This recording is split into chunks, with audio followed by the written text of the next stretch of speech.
Welcome to NTD Newsroom. I'm Don Ma. President Trump scores a legal win in the fight over immigration and federal authority and controversy at Dodger Stadium with conflicting reports from ICE and the LA Dodgers.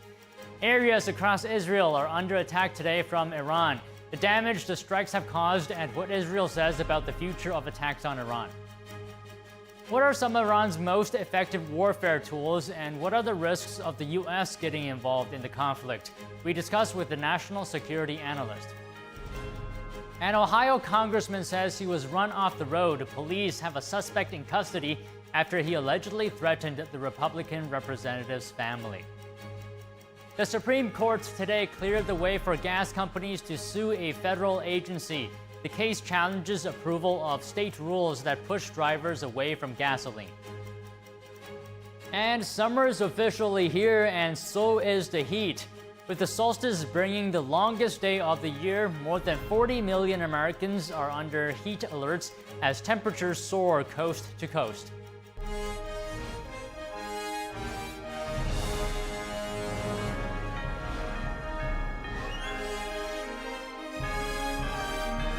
This is NTD Newsroom, live from our global headquarters in New York City.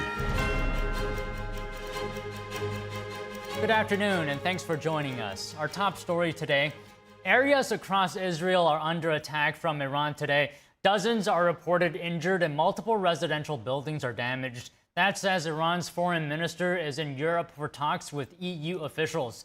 NTD's international correspondent Arian Pasdar has the Israel update. A residential building in the Israeli city of Haifa is destroyed after an Iranian missile struck on Friday.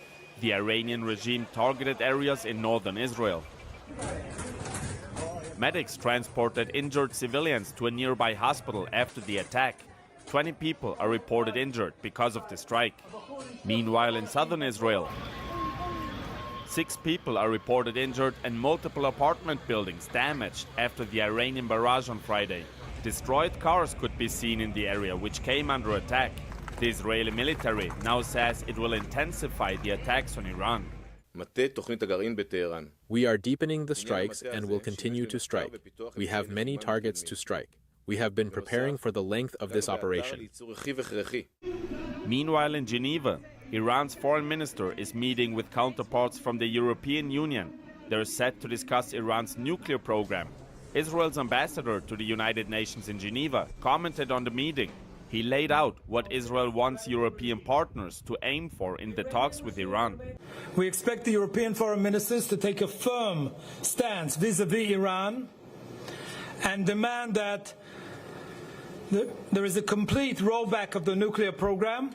He added that Israel also seeks the dismantling of Iran's ballistic missile arsenal and that Iran's regional terrorist activities should come to an end.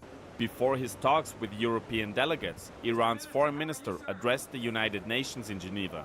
Israeli attacks on nuclear facilities are grave war crimes. He added that attacking such facilities is banned under international law. Arian Pasdar, NTD News. Pro-Palestinian activists broke into a Royal Air Force base today in England. The group damaged and sprayed red paint over 2 planes used for refueling and transportation and left a Palestinian flag on a runway. Palestine Action said 2 members had entered the base in Oxfordshire. The group posted a video of the incident on X, blaming the UK for its support for Israel. The post read in part, quote, "Britain isn't just complicit. It's an active participant in the Gaza genocide and war crimes across the Middle East." Prime Minister Keir Starmer condemned the break-in in a post on X. Britain's defense ministry said it was working with police to investigate the breach. Palestine Action is among groups that have regularly targeted British companies linked to Israel since the start of the war in Gaza. Israeli strikes on Iran are met with mixed reactions among Iranians. While some support the Israeli strikes, they also hope for a positive outcome, such as a regime change. Some experts say this is a realistic scenario that would be best for the country. NTD's international correspondent David Vez reports from Paris. The Israeli attacks on Iranian targets have triggered divided reactions within the country, with some even celebrating them publicly. Experts said the internal crisis plaguing Iran, including economic hardship, political suppression, and a lack of national unity, have fueled widespread anger and disillusionment, leading some citizens to view foreign intervention as a possible catalyst for change. Spokesperson for the Iranian Renaissance movement, Shaheen Nejad, says Israel's first strikes in Iran were a shock.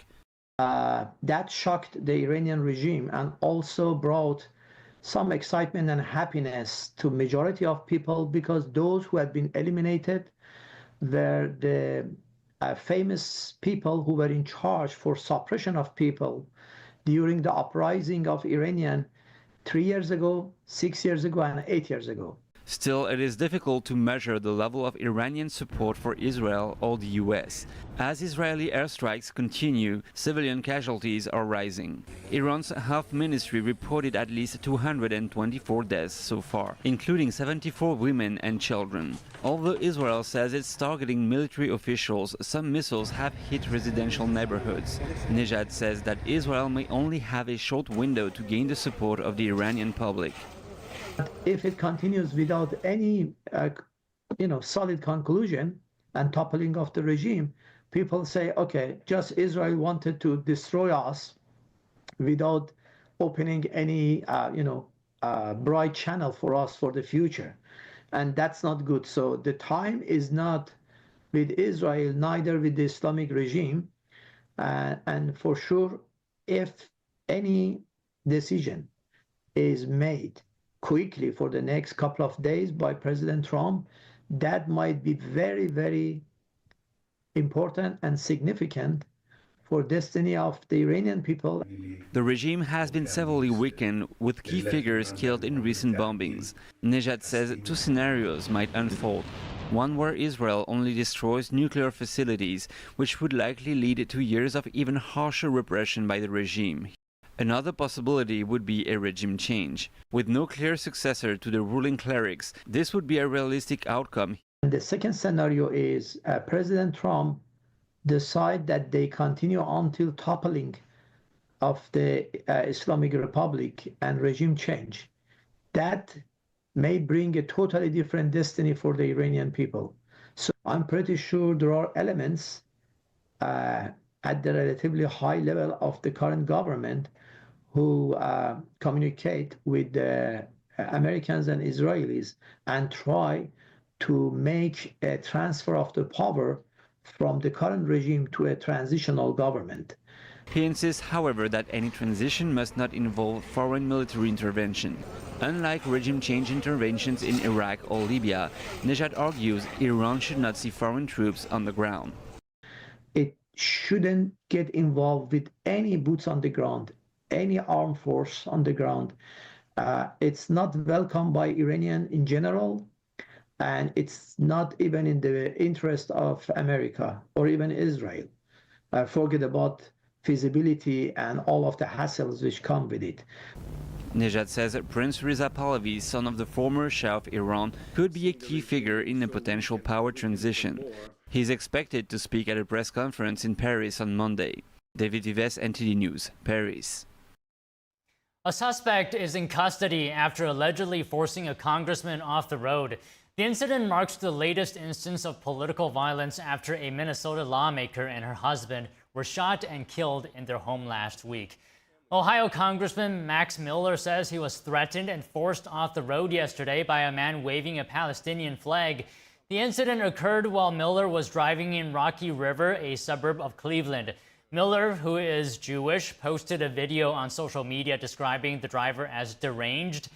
The Republican House member said the man shouted violent threats, including death to Israel, and threatened to kill him and his family. Miller described the incident as an act of anti-Semitic violence. Police say the suspect, Faris Hamdan, was arrested after turning himself in. The 36-year-old faces a charge of aggravated menacing. The New York Police Department says its hate crimes unit is investigating several threatening anti-Muslim statements made against candidate for mayor Zohran Mamdani. According to the NYPD, an unknown person left 4 voicemails at Mamdani's district office in Queens. The messages each contained anti-Muslim threats. The NYPD says no arrests have been made. The investigation is ongoing. And joining us now to talk about military tactics and weapons and tactics used by Iran and Israel is Robert Peters, Senior National Security Fellow, Heritage Foundation. Good morning, or rather good afternoon, Robert. So as the two countries exchange blows, can we talk about their capabilities in this conflict? What are some of Iran's most effective warfare tools that you see? Well, to be honest with you, Iran has already expended most of their most effective munitions in the form of their ballistic missiles. They still have some, but it appears that those numbers are going down pretty dramatically. And what's happening is they're firing those missiles, which are being intercepted by Israel's missile interceptors, and the Israeli Air Force, primarily F-35s and F-16s, are hunting and destroying those ballistic missile launchers. And what about Iran's missile capabilities? Where do things stand as of right now? They're being degraded. Iran is getting less and less cruise missiles and ballistic missiles off the ground. Their drones, they still have a number of drones, but Israel has proven to be very effective at eliminating those. So Iran still poses a threat, but the longer this conflict goes on, the less of a threat Iran will become. So are you saying that Iran does not have the capability to sustain a prolonged conflict? They don't. They're on the losing side of this, and time is not on their side. The longer this conflict goes on, the more opportunities Israel is going to have to roll back Iranian capabilities, particularly their long-range fire, such as their cruise missiles and ballistic missiles. Do you see Iran possibly utilizing proxy forces like Hezbollah or Houthis, for example, in the region? I don't. Hezbollah has already said they're going to sit this conflict out. Israel, by and large, has rolled back Hezbollah capabilities. They're in tatters right now. Houthis still have some capability, but they don't have enough long-range strike to be able to hold Israel at risk. I mean, what Israel has done over the last 18 months has rolled back Iran's terror proxy network and are now taking the fight home to Tehran. Okay, Israeli attacks on Iran, how resilient have Iran been against protecting itself from those attacks? Not terribly. I mean, when you look at the targets that Israel has identified, whether those are the nuclear facilities, command and control facilities, general staff, Islamic Revolutionary Guard Corps headquarters, they have been systematically rolling back and servicing those targets and being quite effective at that. Essentially, every target Israel has set out to destroy, they have succeeded. Does Israel's alleged nuclear capability factor into the conflict in any way? Well, I mean, there's never been any proof that Israel is, in fact, nuclear power, but I don't really think it plays into the equation. What you're seeing right now is Israel launching conventional capabilities, and I think that's where the conflict is going to remain. And how has Israel adapted to counter Iran's tactics? How is it doing defending itself against Iran? It's doing spectacularly well through this combination of missile defenses as well as this offensive strike. I mean, some of the strikes included drones and missiles that were launched from inside Iran itself, from long-time cells, and even containers that were holding inside of it UAVs, drones, and cruise missiles that Israel launched from inside of Iran itself. Israel has been incredibly imaginative and effective during this conflict. Okay, let's talk about the U.S. Aspect as well. As you see it, are you leaning towards the direction that the U.S. will get involved or that it won't get involved? Well, that's, of course, up to President Trump, and no one can make that decision but him. But at this point, I think it is a very real possibility that President Trump may order some American heavy bombers, such as the B-52 or the B-2, to carry out precision strikes on key Iranian targets. And those would almost likely be the Iranian nuclear-related facilities, such as those at Fordo, using Earth-penetrating gravity bombs. So if President Trump made that call, that's likely the course of action he would pursue. Okay, can you elaborate a bit more on that? What kind of tactics would the U.S. use? Well, what you'd probably see are, again, high-altitude bombers dropping precision-guided, large-capacity gravity bombs on key targets. And these are bombs that are designed to penetrate the Earth dozens of meters underground and then explode with incredible force. Essentially what we're talking about are the largest non-nuclear munition on the planet. And these are the types of weapons that only really the United States has. And so if you saw an attack come, you'd probably be seeing strikes coming from bombers operating anywhere from 20,000 to 30,000 feet above ground. I mean, do you see any risks of the U.S. getting involved here? What are some of the potential downsides? I'll be honest with you, I don't see a lot of risks. As I mentioned earlier, the Iranian proxies have already been dismantled by Israel. Russia has said explicitly they're not going to enter the conflict. Iran is becoming weaker and weaker by the day. There's not a tremendous amount of downside for the United States should this conflict erupt. Okay, now I understand that you've used the term nuclear umbrella when it comes to the U.S. Can you talk to us about that and how it relates to this conflict? I really don't think that it plays that much into this particular conflict. The United States has the nuclear umbrella extended over its key allies in Europe, particularly those in NATO, as well as Japan, South Korea, and Australia. This is not really an instance where that particular capability would come into play. Okay, but why is extended deterrence, as you've talked about, a stabilizing force? Well, what I would say is that the American nuclear umbrella has been a stabilizing force in the sense that countries that are underneath the American nuclear umbrella do not feel compelled to pursue their own nuclear weapons. And that has kept the number of states that have nuclear weapons to under 10 for the better part of half a century now. And so the American nuclear umbrella has been an incredible force, not only for nonproliferation, but for global stability and helping to tamper down conflicts that may erupt across the world. Okay, just one last question on the conflict between Israel and Iran. As you see it, what are some of the possible outcomes that this could ultimately end? Well, I think what you're going to see is almost certainly the Iranian nuclear program be rolled back, if not dismantled totally, set back years. And I think there's no way that that outcome doesn't come back. The larger question is, how many targets is Israel going to target that's going to erode Iranian regime control? And then it'll be up to the people of Iran. Are they going to change their own regime and throw off the autocracy that the mullahs have had over the people of Iran since 1979? Okay, Robert, thank you very much for your time today. Thank you. Coming up, President Trump scores a legal win in the fight over immigration and federal authority, and controversy at Dodger Stadium with conflicting reports from ICE and the LA Dodgers. We have that story and more when we come back.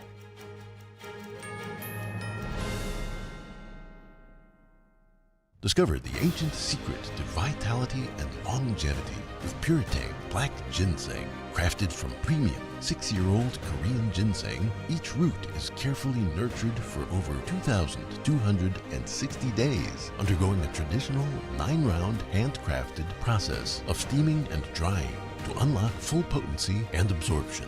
Experience pure, natural energy with Puretang Black Ginseng. Order now at puretang.com. I'm Ilka. I live with my daughter and with my grandchildren. There's a sense of comfort that comes with eating a good meal. We try to make the most, of what we have. We have rent to pay, and then there are lights and there are gas. And while my daughter and I both work, it still just doesn't seem like there's enough to go around sometimes. Every day, millions of our neighbors face hunger, including 1 in 5 children, and food costs keep rising. Please call or go online right now to join Feeding America with your gift of just $19 a month, only 63 cents a day. Your monthly support can fill plates with nutritious food for families across the country and in your community, thanks to a nationwide network of food banks and volunteers. If you were over and playing with us, you were part of our family and you were going to eat. A real cook can take nothing and make something. No one should ever have to wonder if they will have enough to eat, and our neighbors are working hard to feed their families every day.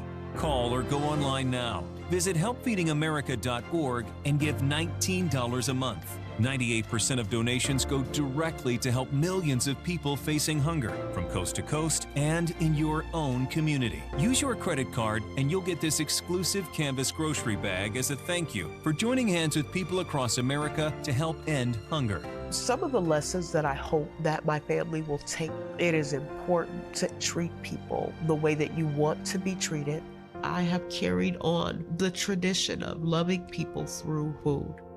Please call right now or go online to make a monthly gift at helpfeedingamerica.org. Your support helps our neighbors bring food home to their families. Big things are happening at Mathis Home. Their everyday low prices are now even better. Shop price drop alerts and save up to 25% off store-wide. Shop the latest looks in dining rooms, all at big savings. This set is a great deal, perfect for family get-togethers. You get the table and 4 side chairs for just $7.99 in your choice of finishes. They have over 100 dining sets in stock with fast and free delivery. Look for price drop alert tags and save now at your furniture superstore, Mathis Home.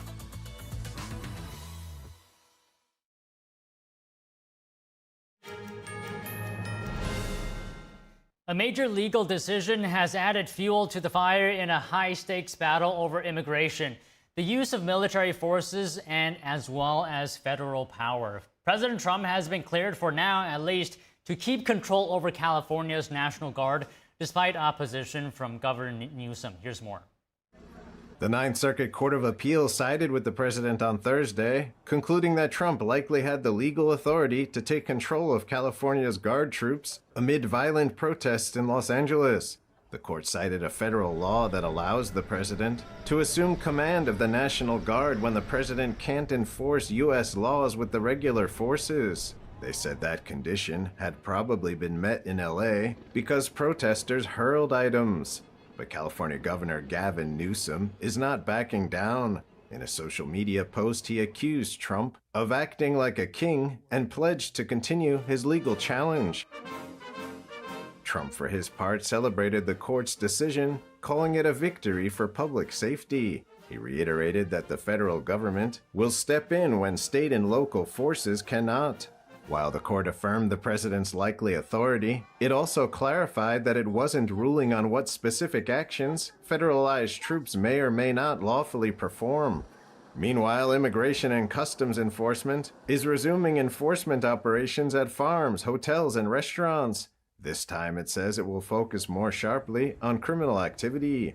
Border Czar Tom Homan says the renewed operations will prioritize workplaces tied to crimes like human trafficking, forced labor, and tax fraud.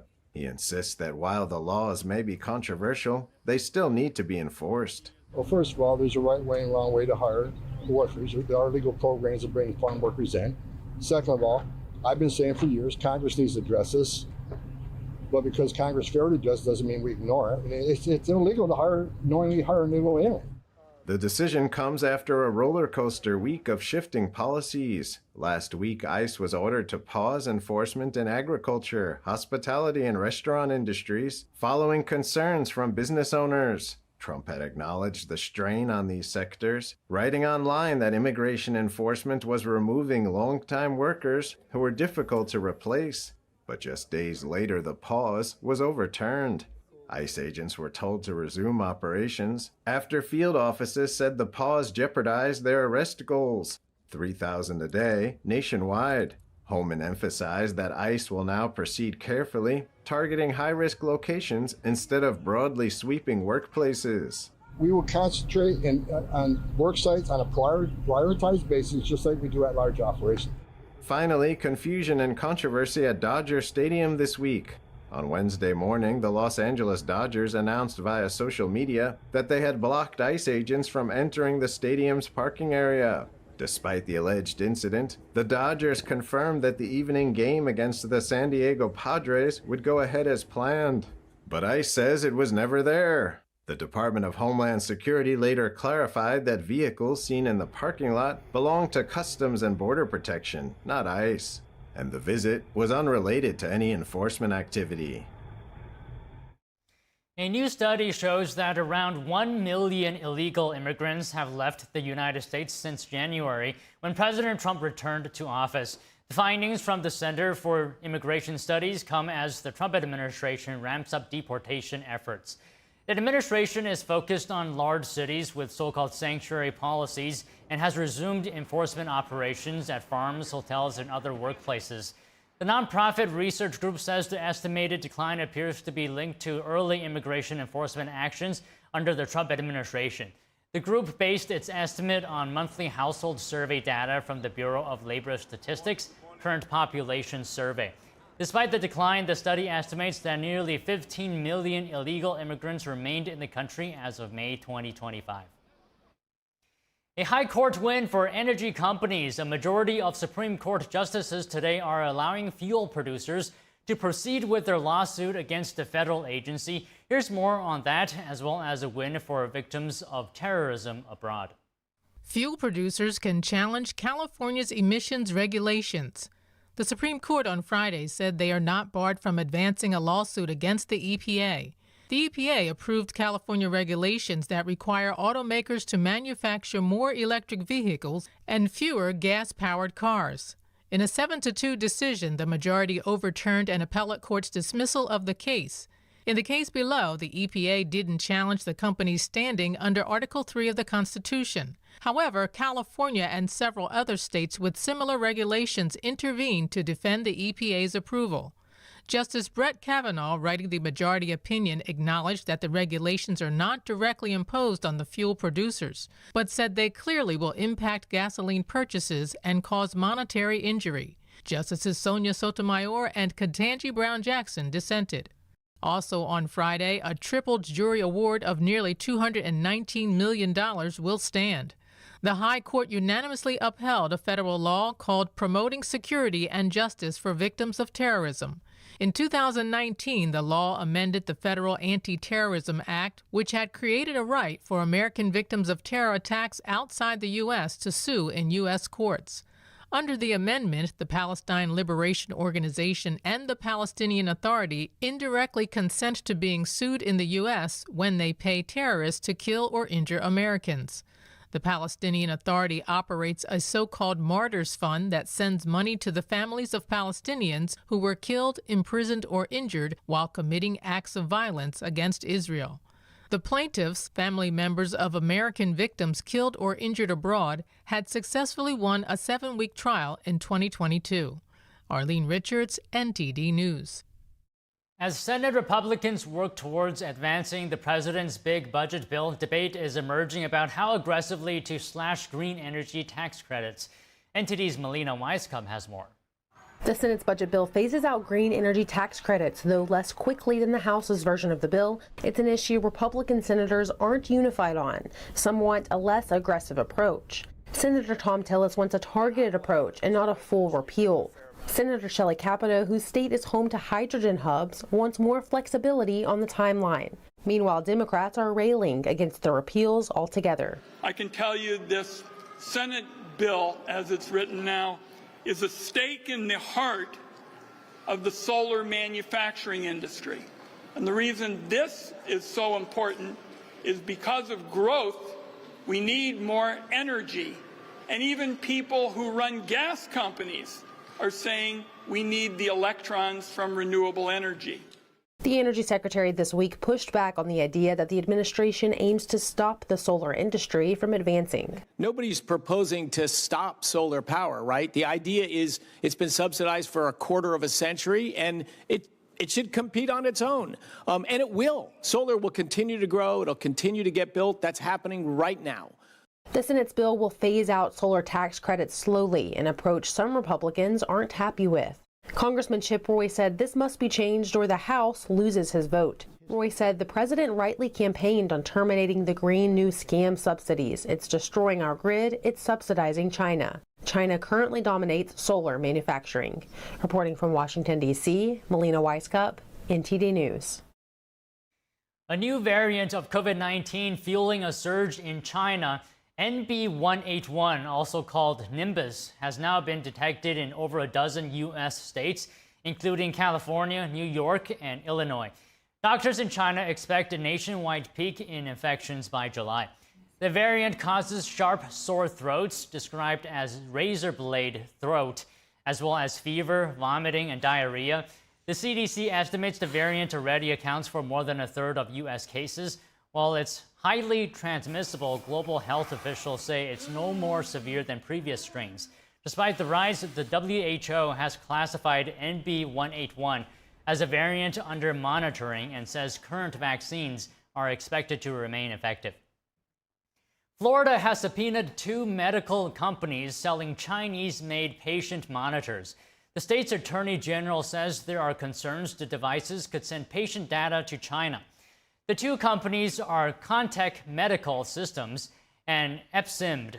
Florida alleges Contech concealed serious security problems in its products. That includes a built-in backdoor that could allow bad actors to manipulate data on the devices.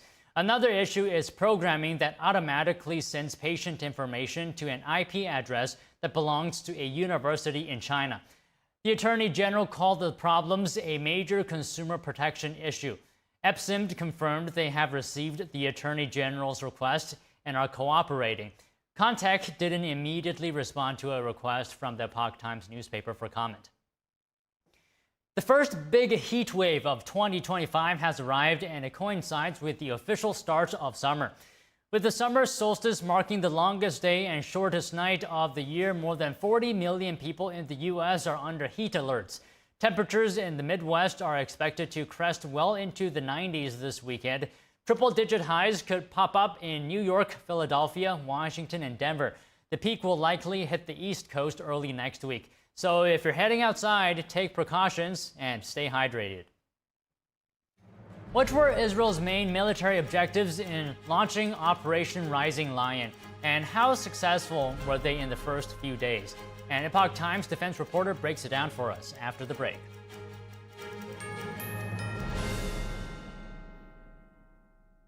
With almost 4 decades in the spotlight, Cindy Crawford has never lost her stunning glow. With her gorgeous, age-defying skin, US Weekly says, whatever she's doing, it's clearly working. How does her skin still look firm, smooth, and youthful at 59? It's meaningful beauty. And now, with new advanced formulas, it's better than ever, delivering our age-defying ingredients even deeper into the skin to fight wrinkles where they begin. Just wait until you see the difference meaningful beauty can make for you. Instant hydration, instant plumping. My skin looks amazing. What I'm most proud of is over 5 million women have trusted Meaningful Beauty, and they're getting great results. And I get that feedback from them in airports, supermarkets, walking down the street, and I love it. And today, we are celebrating 20 years of Meaningful Beauty with a brand new offer you don't want to miss. You can get the entire advanced Meaningful Beauty system with all 5 age-defying super treatments. And when you order today, you'll receive our Targeted Treatment Duo, a $128 value free. Introducing the Wrinkle Smoothing Capsules to target crow's feet, forehead lines, and lines around your mouth. Plus, you'll also get the new Skin Renewing Facial Tool with heat, massage, and red light to boost the absorption of the wrinkle smoothing capsules and reduce the appearance of puffiness. The Skin Renewing Facial Tool and the Wrinkle Smoothing Capsules together create Meaningful Beauty's amazing targeted treatment duo.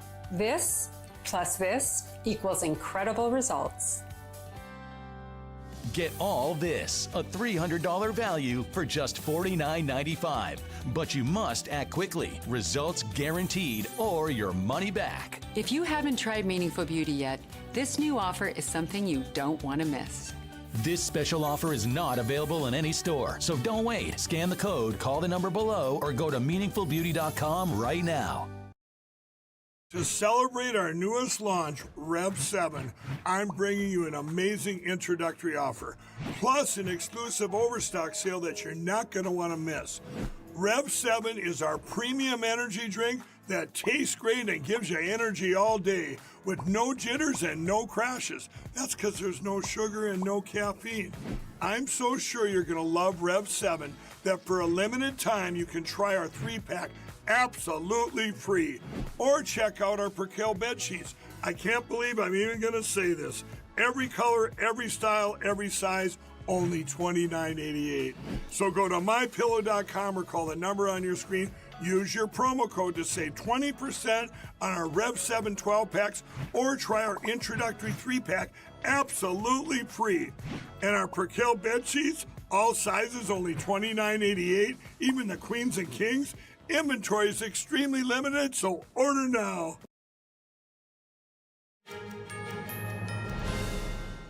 And joining us now to talk about the Israel-Iran conflict is Andrew Thornbrook, defense reporter with Epoch Times. Good afternoon, Andrew. So big picture-wise, what were Israel's main military objectives in launching Operation Rising Lion, and where do they stand now? Yeah, well, thanks so much for having me, Don. So there's two primary objectives that Israel's given. Those are to destroy Iran's nuclear enrichment capability, as well as its ballistic missile program, or at least severely degrade the latter. It's been immensely successful thus far. It's taken over air dominance of most of Iran, basically grounding any air capabilities that Iran has. So it's been very successful thus far. They have struggled a little bit to hit Iran's underground nuclear enrichment facilities because the Israeli military hasn't been equipped with the sort of digging type of bombs that are designed specifically to hit underground bunkers like that, but they have been immensely successful thus far. Okay, but overall, how much damage have Israel strikes done to the nuclear infrastructure in Iran? We've seen a tremendous amount of damage to Iran's nuclear infrastructure. We've seen its enrichment facilities largely devastated, with the exception of the facility at Fordow. We've had reports now that even the underground facility at Natanz, which is Iran's largest nuclear uranium enrichment plant, that's been damaged there, which there was some question as whether Israel would actually be able to damage that from the air. We've also witnessed a wide-ranging assassination program targeting military officials within Iranian's IRGC, which are associated with its ballistic missile program, as well as nuclear scientists who work on its enrichment programs. And what about the impact the Israeli strikes had on Iran's air defense systems? Yeah, so that's probably the point where Israel has been the most successful. We've seen missile silo after missile silo and airbase and radar system just destroyed one after the other in very quick succession. It only took about 4 days, really, for the Israeli military to successfully cripple most of Iran's defenses in the western part of the country, which has sort of opened the floodgates for Israeli aircraft to enter the airspace more freely and target more infrastructure. And Prime Minister Netanyahu talked about a regime change in Iran. Can you talk to us about this possibility? Yeah, so that's probably the most interesting wide-sweeping change that could occur from this operation. It also hints at sort of the wider strategic context of this conflict, right? This is not just a conflict that is focused on the ballistic and nuclear program, so that is the focus. It is also oriented around Israel taking this opportunity to eliminate or at least significantly degrade its largest adversary. And Israel's been laying the groundwork for that since the October 7th attacks a year and a half ago. So we've now seen Israel completely cripple Hamas and Hezbollah and conduct strikes against the Houthis, all of these Iranian proxy groups in the region. And has really, really decimated that sort of axis of resistance that Iran had built up against Israel and other nations in previous decades. And so now Israeli leadership is really taking the opportunity to press that advantage and launching this military campaign that could potentially at least weaken, if not destroy, the current regime in Iran for decades to come. Okay, you mentioned the Fordow nuclear facility earlier, and I want to go a bit deeper into that. Can you give us more detail as to why it's a difficult target? Yeah, so Fordow is an interesting site. It was developed in the early 2000s, largely covertly. We didn't really know about it until I think between 2011 and 2013, when a sort of disgruntled official from Iran who had been exiled made the facility public. And so this facility is another major enrichment facility, but it is buried into the side of a mountain and also most likely reinforced with multi-meter concrete barriers. And so that makes it an incredibly difficult target to hit with an airstrike. At present, the only capability that's really believed to be to the task that's non-nuclear is probably a specific set of bunker buster bombs developed by the United States. It's actually a bomb that was augmented and modified about a decade and a half ago when we first discovered the Fordo program, and it was explicitly designed and modified to attack that facility. And so the way these bombs would work is they would drop into the mountain and then they dig about 200, 250 feet before detonating. Even that probably wouldn't be able to significantly damage the facility and would require several bombs to be dropped. So then the immediate question is, what are the risks for the United States if it assists Israel in striking Fordo? Yeah, so that's the big question, because the United States is currently the only nation that has these bombs. It's also the only nation that has aircraft outfitted and equipped and programmed to use these bombs right now, which is the B-2 Spirit bomber. So it could have incredible and wide-ranging implications for the United States. This would effectively get us involved in another Middle Eastern war. It's a point of contention in the Trump administration. And Trump has obviously championed himself on the campaign trail as being able to keep us out of these sort of foreign entanglements, but that's definitely being tested right now. That's an assumption that it has not been closed in terms of the debate. So there is the risk that we could be drawn into a major conflict. Also doing so would obviously make us a greater target for Iran's allies. We've obviously seen most of them weakened when we think about regional proxy groups, but Iran does have much larger national partners, specifically Russia, North Korea, and China, who it does do business with and it does maintain some relations with. So there is a real risk there of, if the United States joins this war, it could spark something much larger in terms of just a new era of even worse relations internationally and possibly open conflict. So if Fordo is bombed, let's say multiple times, and the facility is damaged, are there radiation risks? It's unclear right now how the enrichment plant right now is being secured at Fordo, so we can't really say. Obviously, a key concern with bombing any nuclear plant is the spread of radioactive material. So far, we have not had any significant indications of that at the other facility in Natanz. It appears to be largely contained locally, but there is always a risk of worrying about how these isotopes are going to interact and if we're going to trigger something radioactive. But I don't think that's the largest concern right now. I think a much larger concern is just the geopolitical implications of the United States getting involved. Well, okay, Andrew, that's all for today. Thank you again for coming on. Thanks so much for having me, Don. It's a pleasure to be here. Next, the last living American hostage to be released from captivity in Gaza returned home yesterday. Here's more on his arrival. We're in Tenafly, New Jersey, where Edon Alexander has just returned home. He just came down the street here in the motorcade. He is the last American hostage to be released from Gaza, and we're so thrilled to have him back home. There's lots of people here on the streets, and I'm joined by Jason Meister, who also lives here in Tenafly. He's a family friend, and he's also an advisor to the Trump administration. So, Jason, this is quite an incredible moment, isn't it? It's just an incredible time to be alive. An American president saved an American citizen. It's just an incredible American moment. And I should say, with all that's going on right now in the world, with the conflicts in the Middle East, what an incredible timing that Edon got home, because if he hadn't gotten home when he came home, he may never have come home. Edon's release was the result of indirect negotiations between the United States and Hamas. Israeli Prime Minister Benjamin Netanyahu thanked President Trump for helping to facilitate Edon's freedom. Supporters, big and small, told us how happy they were to see him. And we're just excited, even though it's 90 degrees, to be out here and welcome him and cheer him on as he comes home to his hometown. We've missed you every step of the way. Whether we know you by person or just your name, Tenafly has supported you and watched your story, and we're just so happy that you are home. The kids all every day asking when's Edon coming home, and we can finally tell them today.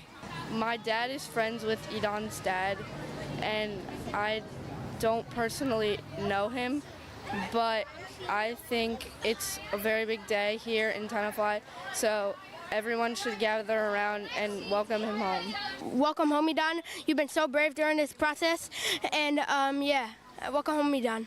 Welcome home. I'm really happy you're back.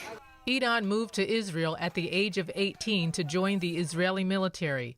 Now 21 years old, Idan was 19 and actively serving in the Israeli military when he was abducted with several other Americans and Israelis during Hamas's October 7, 2023 attack. He was held in captivity for nearly 600 days and was freed last month. Mayor Mark Zinna kept close ties with Idan's parents during their son's captivity. Zinna said they never gave up hope. Well, his father, very strong individual, especially under extremely difficult, trying circumstances, which of course we can't understand. And he was always hopeful that his son would be home safe with his family.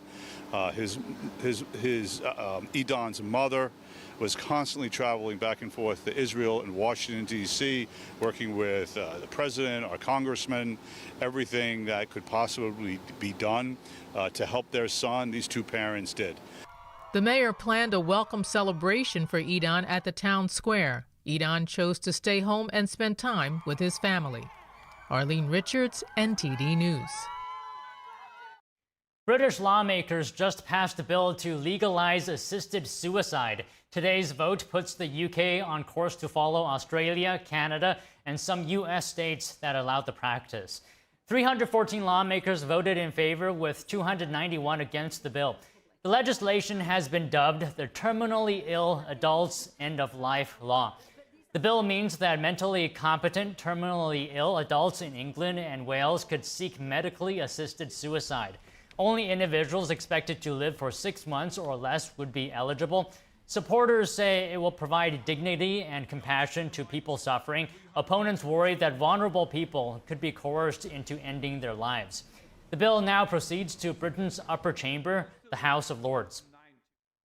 Ukraine's most strategic port city is dealing with the aftermath of a Russian drone attack today, and it's not the only city affected by the attack. At least one civilian is reported dead and almost 20 injured.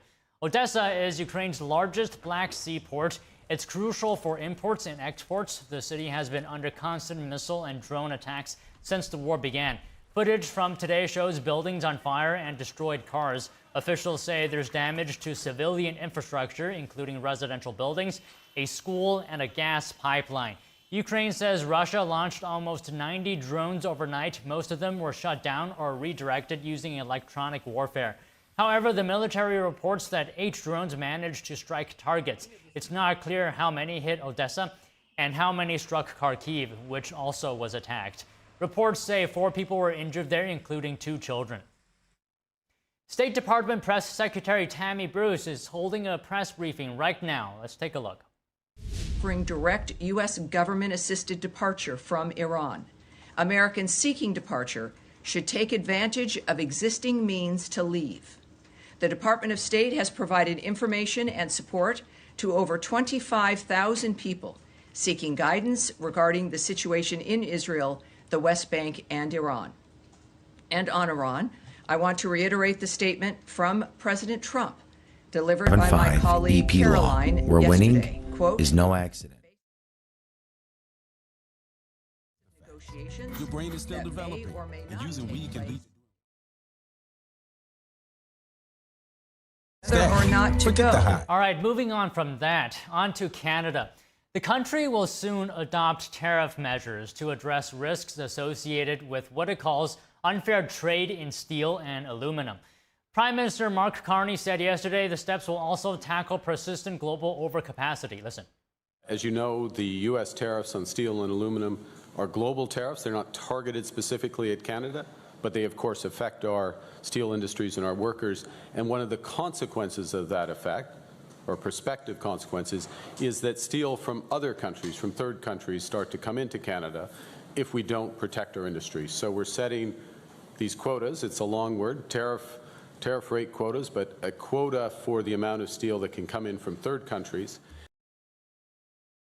President Trump this month doubled the tariffs on imports of steel and aluminum to 50%. The move could hurt Canada, which is the largest seller of the metals to the U.S. Prime Minister Carney called the tariffs destabilizing and said Canada will respond by setting new tariff rate quotas. Those quotas will cap 2025 imports of steel from non-free trade agreement partners at 100% of 2024 levels, and this is a step he believes will help stabilize the domestic market. Carney said earlier this week he agreed with Trump that the two nations should try to wrap up a new economic and security deal within 30 days. Okay, now we're going to go back to the press conference held by Press Secretary Tammy Bruce of the State Department. Texas to announce General Order Number 3, declaring that all enslaved people in Texas were free.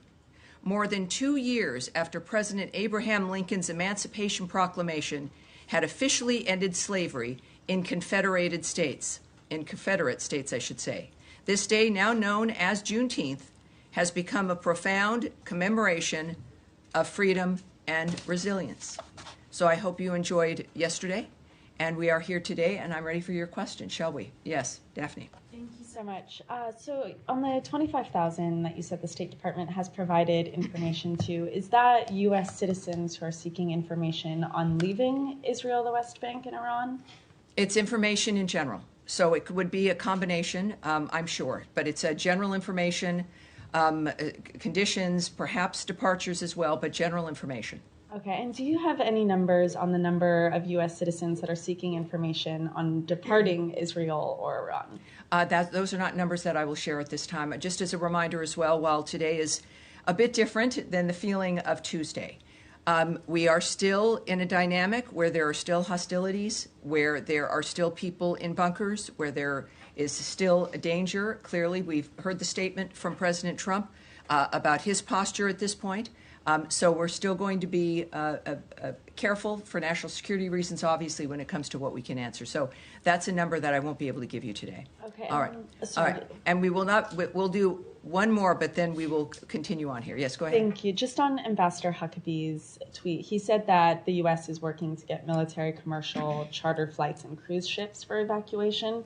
Have any of those organized by the State Department evacuated American citizens yet? And if not, when is that expected? Again, I won't give details from this podium, but we know that at each embassy, they are posting actions that they're taking. We know that the Israeli embassy is doing that. So you could go to either travel.state.gov and get to the Israeli embassy, or go there directly, and you will see their statements. And I would urge you to do that directly when it comes to what the Israeli embassy is doing and what they've accomplished. Yes, sir. Thank you. Florida Governor Ron DeSantis chartered flights apparently for Americans in Israel seeking to leave and successfully got, I believe it's 1,500 out. I was wondering if those charter flights were coordinated with the State Department in any way, or was this done on some tangent? Well, I think that there's, and we know that there, of course, are some independent efforts to get American citizens out of those areas, and when we suggest that people take advantage of existing means, we would include, of course, the nature of other opportunities to leave, independent efforts, independent groups managing those dynamics. As far as the DeSantis effort, I would suggest you call the state of Florida, call his office, and I'm sure that they'll get you more information. All right, Nadia. Thank you, Tammy. Since the president said there is substantial opportunity for negotiation and has given it 2 weeks, why not send in a U.S. representative to join the Europeans with the Iranians in Geneva today? And second, Mr. Grossi is worried that if Bushehr reacts... Let me answer your first one first, if I may, and then we'll follow up with your second. First of all, Geneva is a discussion involving the Europeans. Of course, we're working on many different fronts and have from the beginning here in leading the nature of finding a solution to this problem. And we certainly continue to. The president's made it very clear, as he has, again, not just about this issue, but every other war and conflict that he's trying to stop. And also with his statement that he would allow to make a decision within the 2 weeks because of the potential. So those efforts continue on. How we're pursuing those efforts are up to the president, and he's making those decisions and anticipates that it might be worth waiting those 2 weeks. But other than, I can't characterize the why or the how. But I think it's important. One thing I think of the many that Americans have learned about President Trump is to believe what he says, to know that he'll deliver, and to not second guess the nature of the choices he's making. Great. And second, Mr. Grossi is worried about reaction coming from Bushehr if it was attacked. So are you worried that as a result of these attacks on any of the reactors that actually we might have a nuclear radiation? Well, certainly. I'm not going to speculate on the impact of the nature of what is transpiring in any country in this regard. I know that Israel has issued statements afterwards in dealing with any concerns regarding the actions that they're taking, and I would refer you to the Israeli government in that regard. But I'm not going to speculate on a hypothetical dynamic at this point. All right, yes?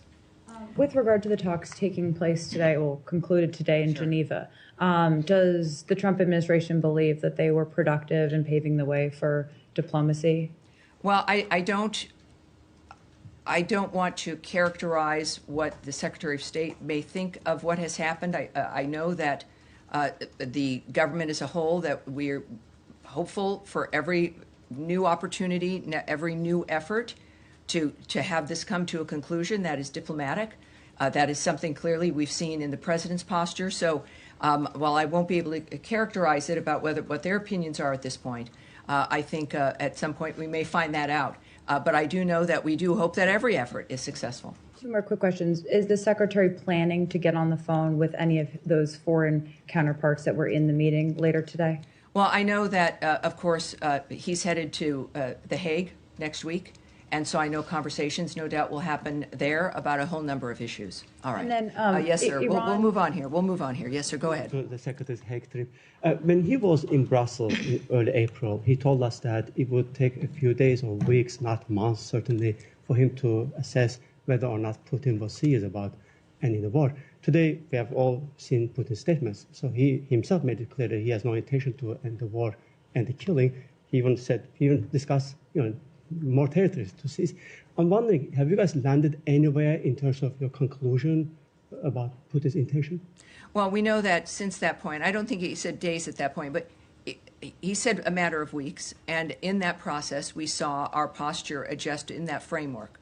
At the same time, as I've mentioned before, during negotiations, things sometimes progress, things change. That's the whole point of negotiations and conversations, is that you signal that how long it is generally that you're willing to wait, but that you would know if someone is serious.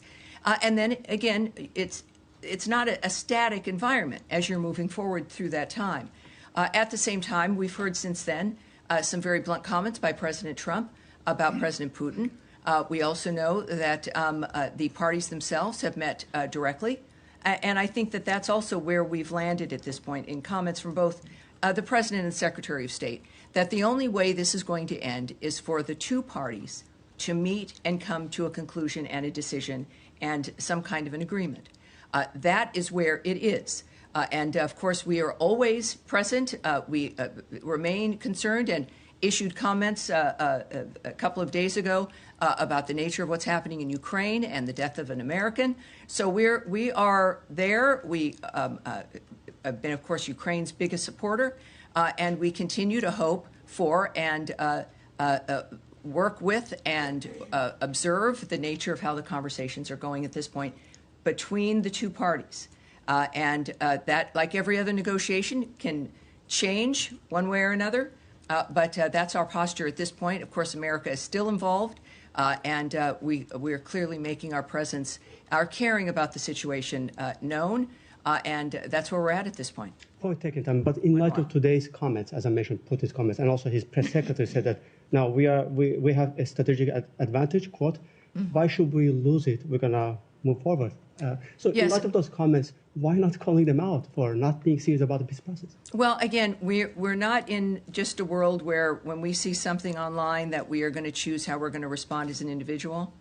There are many different fronts always in every situation that we remain involved in. So it's not as simple as a single response to a single quote that came from a statement or something online. This is about dealing with certain situations in a complex manner. Only the president can make the decision about how to proceed.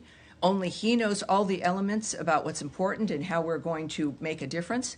And that's where we have it. It is, as I term it, as I did a couple days ago, there is one guiding hand to the choices that we make, and that would include with Russia, Ukraine, and every conflict he's trying to stop. All right. Yes. No, we are going to move on here. Thank you, sir. All right, to go back to Iran just for of two course, questions. Of course.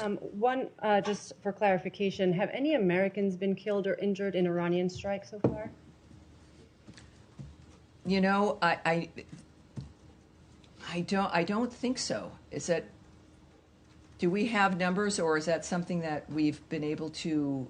Let's take that back and see where things stand at this point.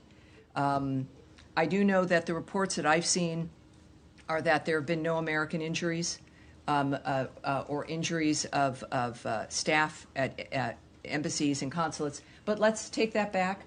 And again, I would caution, obviously, this is a shocking continuation of a war that affects many countries, and we'll get back to you with with the latest that we have. I suppose the flip side, thank you, we would appreciate an update. The flip of course. side would be and again, just a reminder for people watching, when we say we're going to take it back, it means we get the answer and get it directly to the reporter, and then have it, and obviously in this case, as a fluid situation, we'll continue to watch it. Thank you. And insofar as you're looking into it, if there are American citizens in Iran, which we haven't gotten an estimate of how many Americans might be in Iran, sure. If there are injuries or deaths there, we would also be interested. Well, yes, again, the messaging is for also Americans who are in Iran, and again, urging them to go to travel.state.gov, and we're certainly aware of them. Our task force is working on all of this for every American who is in that region, which provides a different dynamic for some, whether it is, of course, Israel, Iraq or Iran, et cetera. Wherever they may be in the Middle East, we're there for them. Thank you. The other question is on diplomacy. So we understand the Special Envoy Steve Witkoff is in some sort of contact with the Iranians. How would you encourage us to think about that contact? Is that a prelude to negotiations? What's the nature of that of his engagement with the Iranians? Well, I wouldn't characterize it at all, except there are things that we know, which is that there had been negotiations, that we had gotten Iran to the table. We'd been having those conversations, led by Special Envoy Steve Witkoff. And we know that the president, from his statement, which is, I think, worth noting again, because it's very specific in its nature, and also, I must say, when I saw it, very Trump-like in his statement, as a man who is serious about everything he addresses, but in this particular kind of way, when it's existential, life and death, that he genuinely, it's not posturing. He wants to have it be solved diplomatically. He knows it can be. He knows, based on what he's accomplished already in the past, and the nature of human beings, which in business you learn a lot about as well, but certainly in his governmental experience and as a leader. Again, he said, directly from the president, quote, based on the fact that there is a substantial chance of negotiations that may or may not take place with Iran in the near future, I will make my decision whether or not to go within the next 2 weeks. On that front, do you have an understanding of why there's now a 2-week window for diplomacy? Because at the same time, the White House said yesterday they understand it might be a couple of weeks before the Iranians achieve a nuclear weapon. No, but he has his reasons, and he's the one who knows, and that is the specificity of his statement. And I'll leave it at that. All right? Yes, sir, at the end here. So on Ukraine, you said that... Can you tell me your name and your outlet? Oskar Górzyński, Polish Press Agency. Go ahead. So, you said that you're not going to react to a single quote from Russian officials, but over the past few weeks, Russia has made it pretty clear that they're not interested in real negotiations. They killed a U.S. citizen. Mm-hmm. They struck the Boeing office in Kiev, and the president has repeatedly threatened sanctions on Russia if that happens. So, why no action yet? I mean, how does that show peace through strength? Well, this is one of the reasons why we don't have negotiations in the press, debates between people reading things on the news, quotes in newspapers or made in a moment or on a website, that there are much more complex things that are happening. Other conversations, the culmination of multiple other negotiations with Iran is an example in one case, summits and negotiations with Russia and Ukraine, the parties themselves meeting. We've always said that we will not take, essentially for Russia, we're not going to listen to what they say, we're going to watch what they do. That remains true. But what you would do in this moment is not at issue. What matters are the people who've been involved for months now, dealing with the parties directly, the leaders of countries in the world, but the most powerful leader in the world right now, Donald Trump, who would likely know a little bit more about the nature of the situation than you or I, and I think you might have to agree that he may know more. So I think it's important to not second guess the president, and to not speculate, and to not presume that what he's doing is not in the process of peace, but in fact specifically in that track. And I'm wondering for Matt Lee, who's been studious with his phone, if you do have something you'd like to ask or add. I actually do. I'm surprised. My question is about Matt Lee of the Associated Press, for those of you who don't know him. The two people in the world. Yes, sir. Go ahead. Of the 25,000, you said that you couldn't break it down. That's correct. How many were Israel, how many were West Bank, and how many were Iran. That's right. But is it correct that the only evacuation flight that has happened so far was the one for embassy staff and family members on Wednesday? I will not characterize that or agree with you or not. I won't give you an answer to that. Sorry. It's one of those things we can't hear. In the days prior to this conflict, I might go back and forth with you, but I can't answer that. Okay, well, because there was a comment from the embassy spokesperson about how to, so are you aware of when these people call, I assume they're calling the number that Yes, they are. I've called that number. I don't know if many of you have you called that number? You can call that number and you'll get someone from You don't go on to permanent hold? No, they're busier now. After the briefing Tuesday, they're sure. busier. So, but be persistent and do the form online. That's always a good idea.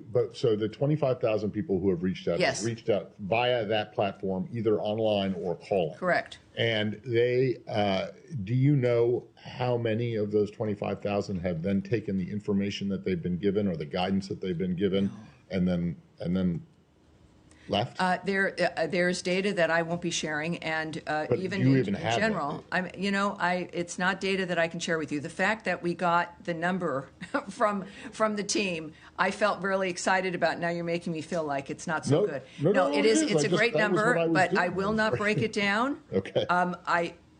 I will not go into descriptions that highlight a situation or an environment within this region of conflict. I don't think it's wise. All right, thank you. Thank you, sir. All right, yes, sir. Back. Thank you very much. I have two questions. Regional sources reported that Iran is using human shields to protect its military bases and forces. Same thing Hamas did in Gaza. This tactic has reportedly been employed in several areas, including Kermanshah city in Iranian Kurdistan. Do you have any information on this, and would you please be willing to comment? What I can say, it's going to be brief. You won't necessarily like it, but I can say that we are aware of those reports, that the Iranian regime is using human shields to protect its military bases and forces, and I have nothing further for you at this time, but we are aware. Yes, sir. Next. Well, you have one more? Yes, one more. All right, and then we'll come directly to you. Yes, sir. Danny Danon, Israel's representative to the United Nations, claimed that Iran has attempted to assassinate President Trump and Prime Minister Netanyahu. He said today at the United Nations. Do you want to comment on it?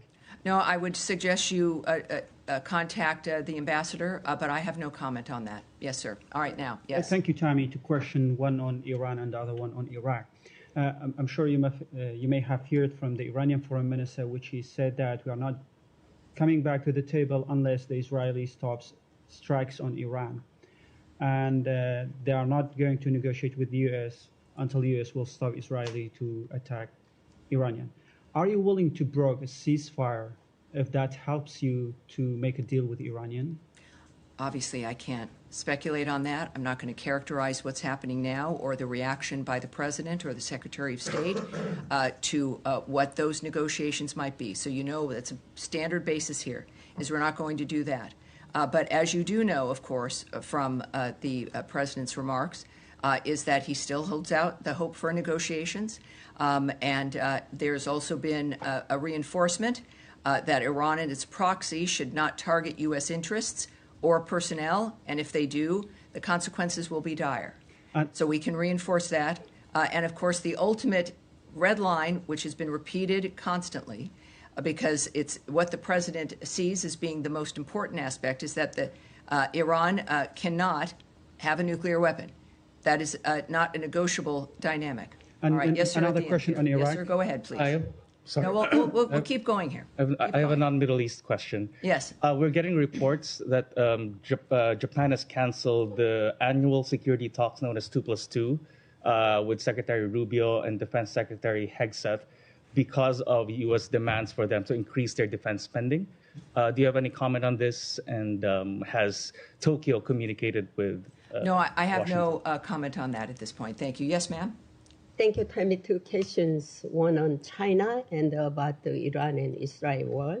It was reported that the Chinese cargo plane was headed to Iran.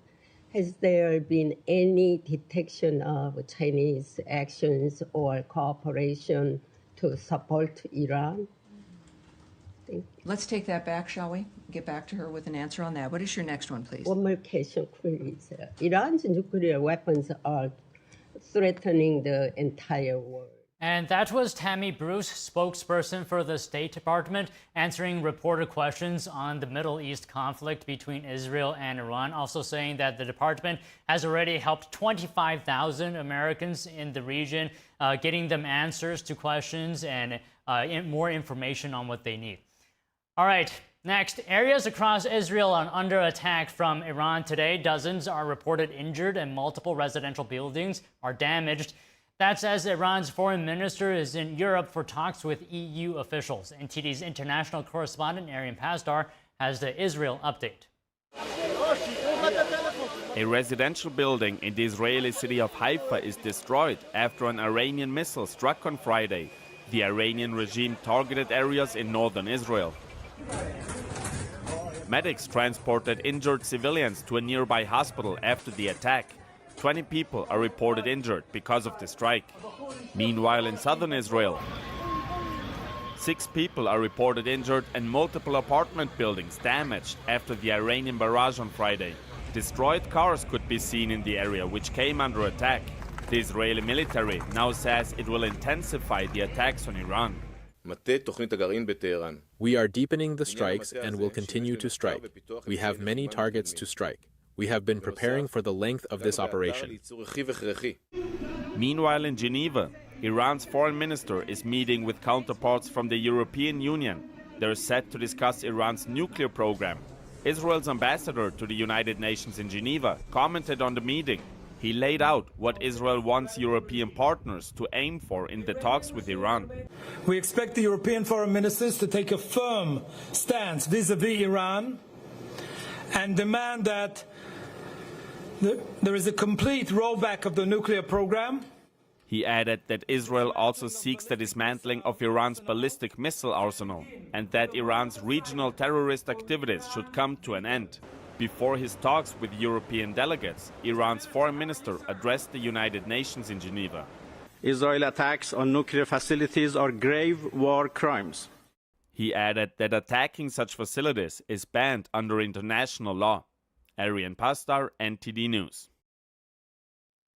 How will the Israel-Iran conflict impact China, and what is the Chinese regime hoping to gain should the U.S. choose to get involved. Joining us now to discuss this is Bradley Thayer, founding member of the Committee on Present-Danger China and co-author of the book Understanding the China Threat. Bradley, thank you for joining us today. Now, looking at the Iran-Israel conflict from the perspective of the CCP, does this conflict spell danger for the Chinese regime at all? Well, it does indeed, and it's my pleasure to join you. And it really illuminates danger in three respects. First, the Chinese Communist Party is always worried about regime change. They are always worried about regime change because they're illegitimate, fundamentally. And so if the Iranian regime were to fall, that would be alarming for the CCP, and they would be worried about the international and the domestic consequences of that. Secondly, the CCP would lose de facto an ally in Tehran, and so that's a cause equally of great concern. Thirdly, they would lose reliable energy supplies. That so much of Iran's energy goes to China, to the PRC. That losing that energy, of course, would be something which is quite detrimental. In addition, the CCP has expectations, what they would like to see in this conflict, and those are three. First, they would like the United States to enter and for it to become a quagmire, like Iraq was. Secondly, they would be involved, of course, because the focus on Taiwan, that the United States, as with Iraq, the CCP would like attention diverted from Taiwan and from their aggression elsewhere in the Indo-Pacific region.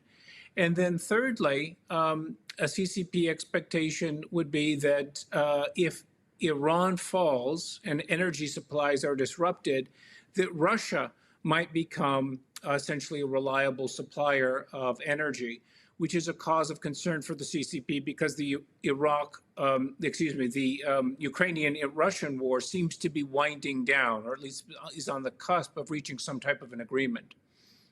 Okay, can you paint a picture for us in the event potentially that the Iranian regime falls? To what extent would that weaken the CCP actually? Paint us a picture. Well, certainly, if Iran falls, it's an autocratic government, of course, and obviously based in a theology, but it's an autocratic government.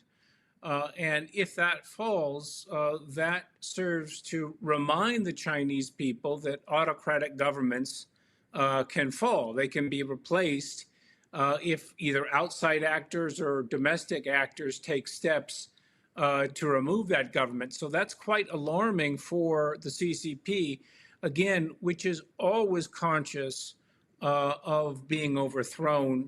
And fundamentally, that consciousness is rooted in the fact that it is an illegitimate government ruling China. What are some of the means that perhaps Beijing is trying to use right now to influence this conflict for its own gain? Is it doing that? Well, it certainly is. Diplomatically, it has suggested elements of mediation. So it is attempting to provide, if you will, its good offices to resolve the conflict, although that's not taken seriously, of course, by the parties of concern. More significantly, what it's attempting to do is to essentially lie low in the immediate circumstances to see how this plays out. Beijing is keeping a close eye on Russia and Russia's action, as well as, of course, on this conflict. But besides public pronouncements, the CCP is doing its utmost to ensure that the conflict, if it can be sustained, could escalate to involve the United States, which would be, from its perspective, ideal. Okay, you mentioned earlier that China would like to see the U.S. Involved. Can you elaborate a bit more on that into a bit more detail? Can you help me understand why? Why does China want that? Sure. If we remember the Iraq War, right, in the beginning in 2003 and then the aftermath, the United States was quite reasonably concerned in fighting that war as well as in Afghanistan. And despite United States' incredible capabilities, at the end of the day, there are only so many things upon which decision makers can focus. Afghanistan and Iraq were those, as well as some other issues. That gave Beijing a free hand to do what it wanted to do, to continue to develop its military, to continue to expand its conventional nuclear cyber forces and others. So a United States that's involved in Iran, it hopes to essentially recreate that period of time where the United States is fighting a war in Southwest Asia. And again, its attention cannot be devoted with the urgency and the necessity that's required on Taiwan or the CCP's aggression elsewhere. So it's seeking to recapture that page from history, which is why it's so important for Beijing. Okay, so since the crisis began, Chinese officials have portrayed Iran's nuclear sites as peaceful, of course, disregarding the International Atomic Energy Agency findings. Can you talk to us about this tactic? It's a very familiar tactic, I'm sure, that Beijing has used in the past. Oh, certainly it has. And so it's taking simply the page out of the Iranian regime's playbook, that all of the sites are devoted towards civilian nuclear development for civilian nuclear power, which of course is ironic in Iran, which has an abundance of natural gas and oil, and so need not rely on civilian nuclear power for its energy supplies.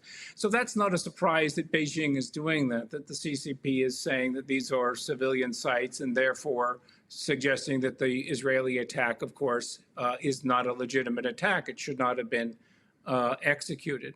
So I think that's important for the audience to recognize. So I'm thinking here, if the U.S. gets involved somehow, and does that mean that China might get pulled in as well? You know, ending up with a proxy confrontation between the U.S. and China. Is this at all a possibility? It's a possibility, but I don't think it likely, because I think if the United States is involved in Tehran with a conflict with Iran in conjunction with allies, and that would be explicitly more so than it already is, for example, maybe by providing intelligence support and tanker support, I don't think it likely that Beijing would want to adopt a proxy conflict with the United States. It would be manna from heaven from Beijing's point of view, because, again, U.S. attention is taken away from the Indo-Pacific back to Southwest Asia. And so the coercive measures against Taiwan, against the Philippines in the South China Sea, against the Japanese in the East China Sea and elsewhere, and in South Korea as well, to say nothing of actions against the Indians and other states in the Indo-Pacific. I think that Beijing would like that very much, to have the focus of the U.S. intelligence community, military, and of U.S. decision makers centered once again on Southwest Asia, rather than on taking measures to curb their aggression in the Indo-Pacific. Because, Bradley, where I'm coming from is that you said earlier that CCP has a stake in Iran not collapsing, right? If the U.S. gets involved, that scenario becomes more likely. So to protect its own interests, China, may think to get involved somehow. I'll just get your final thoughts on that. Well, indeed, and certainly in other measures with economic support, with diplomatic support for the Iranian regime, but more active measures, that is military measures, I think, again, quite unlikely to become involved. At the end of the day, Iran is significant for Beijing because it is a balancer to U.S. interests in the Middle East, and because of its energy supply. And so the fall of the regime would be damaging to Beijing. But there are other sources, Russia, for example. And the loss of Tehran's energy supplies, were that to occur, could, from Beijing's perspective, broaden the door, broaden the aperture to energy supplies from Russia. Again, I would expect that the relationship with Russia undergoes a profound change once the war in Ukraine is ended. And that stress, to some degree, can be offset by more energy purchases from Russia by China. Well, all right, Bradley, terrific insight today. Thank you very much for your time. It was my pleasure. Thank you very much. Okay, coming up, the American citizen believed to be the last living hostage held by Hamas returns to home to New Jersey. And a 20-year-old man was arrested during an immigration raid in Southern California. Video shows the confrontation, but now agents say he attacked an officer. We have those stories and more when we return.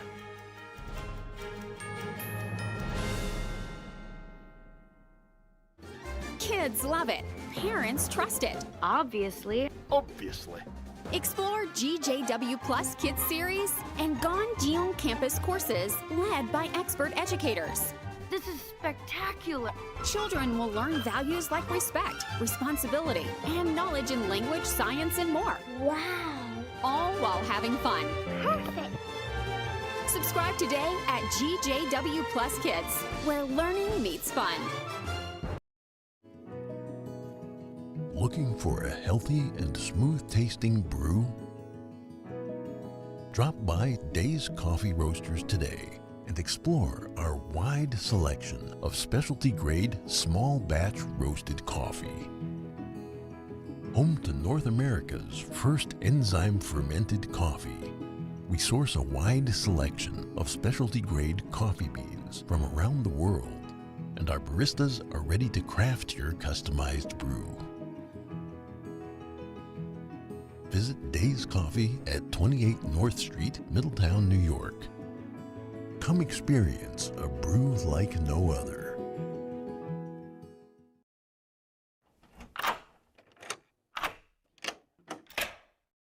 I'm Jonathan Lawson. If you're 50 to 85, please listen closely. The lock I want to talk to you about isn't the one on your door. It's a rate lock for your life insurance that guarantees that once you're insured, your rate can never go up at any time for any reason. Many policies you see don't have one, but you can get a lifetime rate lock from Colonial Penn. This plan was designed for people on a fixed income with coverage options that start at $9.95 a month. That's less than 35 cents a day. Your rate is locked in for life. Coverage can never be canceled, and your acceptance is guaranteed. You cannot be turned down because of your health. See for yourself. Call for an information kit and gift. Both are free with no obligation. Call 1-800-624-6556 for your free information and your free gift. That's 1-800-624-6556. 1-800-624-6556. Call now. Discover the ancient secret to vitality and longevity with Puretang Black Ginseng. Crafted from premium 6-year-old Korean ginseng, each root is carefully nurtured for over 2,260 days, undergoing a traditional 9-round handcrafted process of steaming and drying to unlock full potency and absorption. Experience pure, natural energy with Puretang Black Ginseng. Order now at puretang.com. My graduation was something I will never forget. People like you and me sometimes may have doubts in ourselves, but I feel that everything's possible. Find free adult education classes near you at finishyourdiploma.org. A high court win for energy companies. A majority of Supreme Court justices today are allowing fuel producers to proceed with their lawsuit against the federal agency. Here's more on that, as well as a win for victims of terrorism abroad. Fuel producers can challenge California's emissions regulations. The Supreme Court on Friday said they are not barred from advancing a lawsuit against the EPA. The EPA approved California regulations that require automakers to manufacture more electric vehicles and fewer gas-powered cars. In a 7-2 decision, the majority overturned an appellate court's dismissal of the case.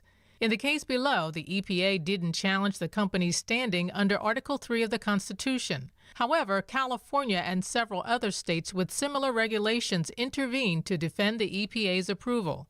Justice Brett Kavanaugh, writing the majority opinion, acknowledged that the regulations are not directly imposed on the fuel producers, but said they clearly will impact gasoline purchases and cause monetary injury. Justices Sonia Sotomayor and Ketanji Brown Jackson dissented. Also on Friday, a tripled jury award of nearly $219 million will stand. The High Court unanimously upheld a federal law called Promoting Security and Justice for Victims of Terrorism. In 2019, the law amended the Federal Anti-Terrorism Act, which had created a right for American victims of terror attacks outside the U.S. to sue in U.S. courts. Under the amendment, the Palestine Liberation Organization and the Palestinian Authority indirectly consent to being sued in the U.S. when they pay terrorists to kill or injure Americans. The Palestinian Authority operates a so-called Martyrs Fund that sends money to the families of Palestinians who were killed, imprisoned, or injured while committing acts of violence against Israel. The plaintiffs, family members of American victims killed or injured abroad, had successfully won a 7-week trial in 2022. Arlene Richards, NTD News. A 20-year-old man was arrested during an immigration operation in Southern California and was caught on video. Agents say he assaulted an officer after confronting them during someone else's arrest. NTD's Christina Corona tells us more from California. A federal law enforcement official says a false narrative is being pushed about the arrest of a 20-year-old U.S. citizen here in Pico Rivera. It all unfolded in this parking lot on Tuesday. The incident happened June 17th in a shopping center parking lot on Washington Boulevard. Federal agents were conducting an operation when a maintenance worker was detained and placed in the back of a Border Patrol truck. That's when 20-year-old Adrian Andrew Martinez pulled up in a black car. Martinez appeared to exchange words with the agents. Moments later, an agent is seen pushing Martinez to the ground. Footage shows several federal agents struggling with Martinez, who works at a nearby Walmart. During the takedown, someone is heard yelling he's a U.S. citizen. However, U.S. Attorney Bill Asaley posted the video of the arrest, saying Martinez punched a Border Patrol agent trying to carry out an immigration operation, warning, "If you impede our agents or strike them, you will end up in handcuffs facing federal criminal charges." Footage shows agents wrestle Martinez to the ground, but it's unclear when the alleged assault occurred. Border Patrol Chief Gregory Bovino also posted about the case, saying "don't assault" and calling out what he described as misinformation. Martinez's mother believes her son was just trying to help the maintenance workers and had good intentions. The incident led to a protest outside Pico Rivera City Hall with calls to limit immigration raids in the community. Martinez's mother said he's now in custody in downtown Los Angeles, where he faces charges that include assaulting a federal agent. Reporting from the city of Pico Rivera, Christina Corona, NTD News. When we come back, the man accused of killing a Minnesota lawmaker and her spouse had given sermons about valuing life in the past. We have more of what you should know about the Minnesota shooting suspect after the break.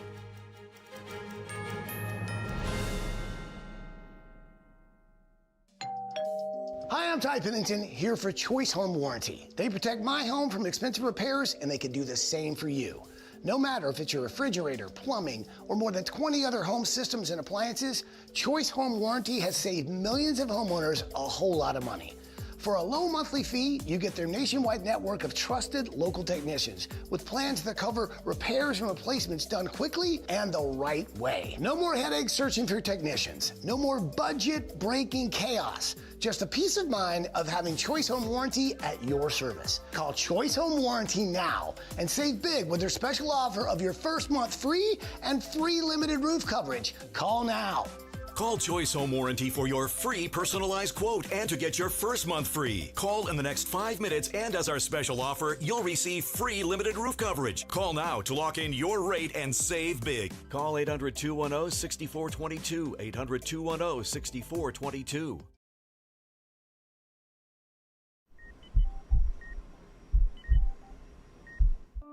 I had a pretty normal mom life. Everything was pretty good, and it was a very happy life. And we just had a new baby. And then all of a sudden, within a day or two, she's on life support and fighting for her life. Then I knew something was pretty wrong.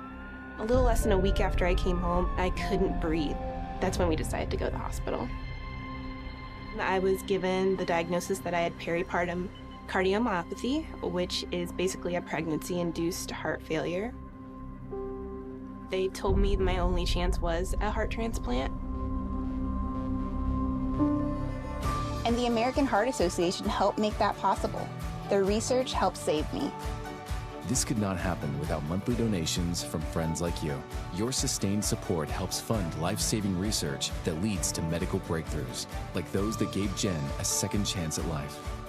Heart disease is the #1 killer in America, and we urgently need your help to save lives. Go to helpheart.org or call now to become a monthly donor today.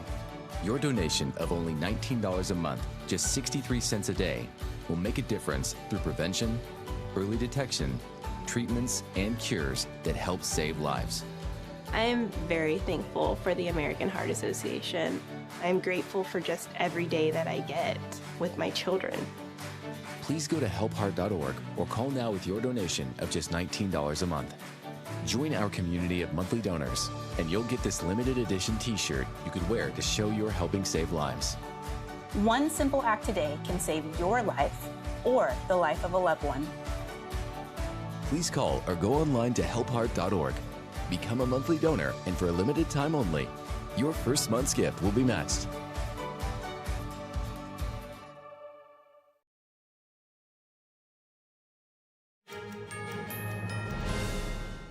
The Senate is expected to put their version of the big, beautiful bill to a vote as early as next week, despite pushback from fiscal conservatives. Our Washington correspondent, Luis Martinez, has the details.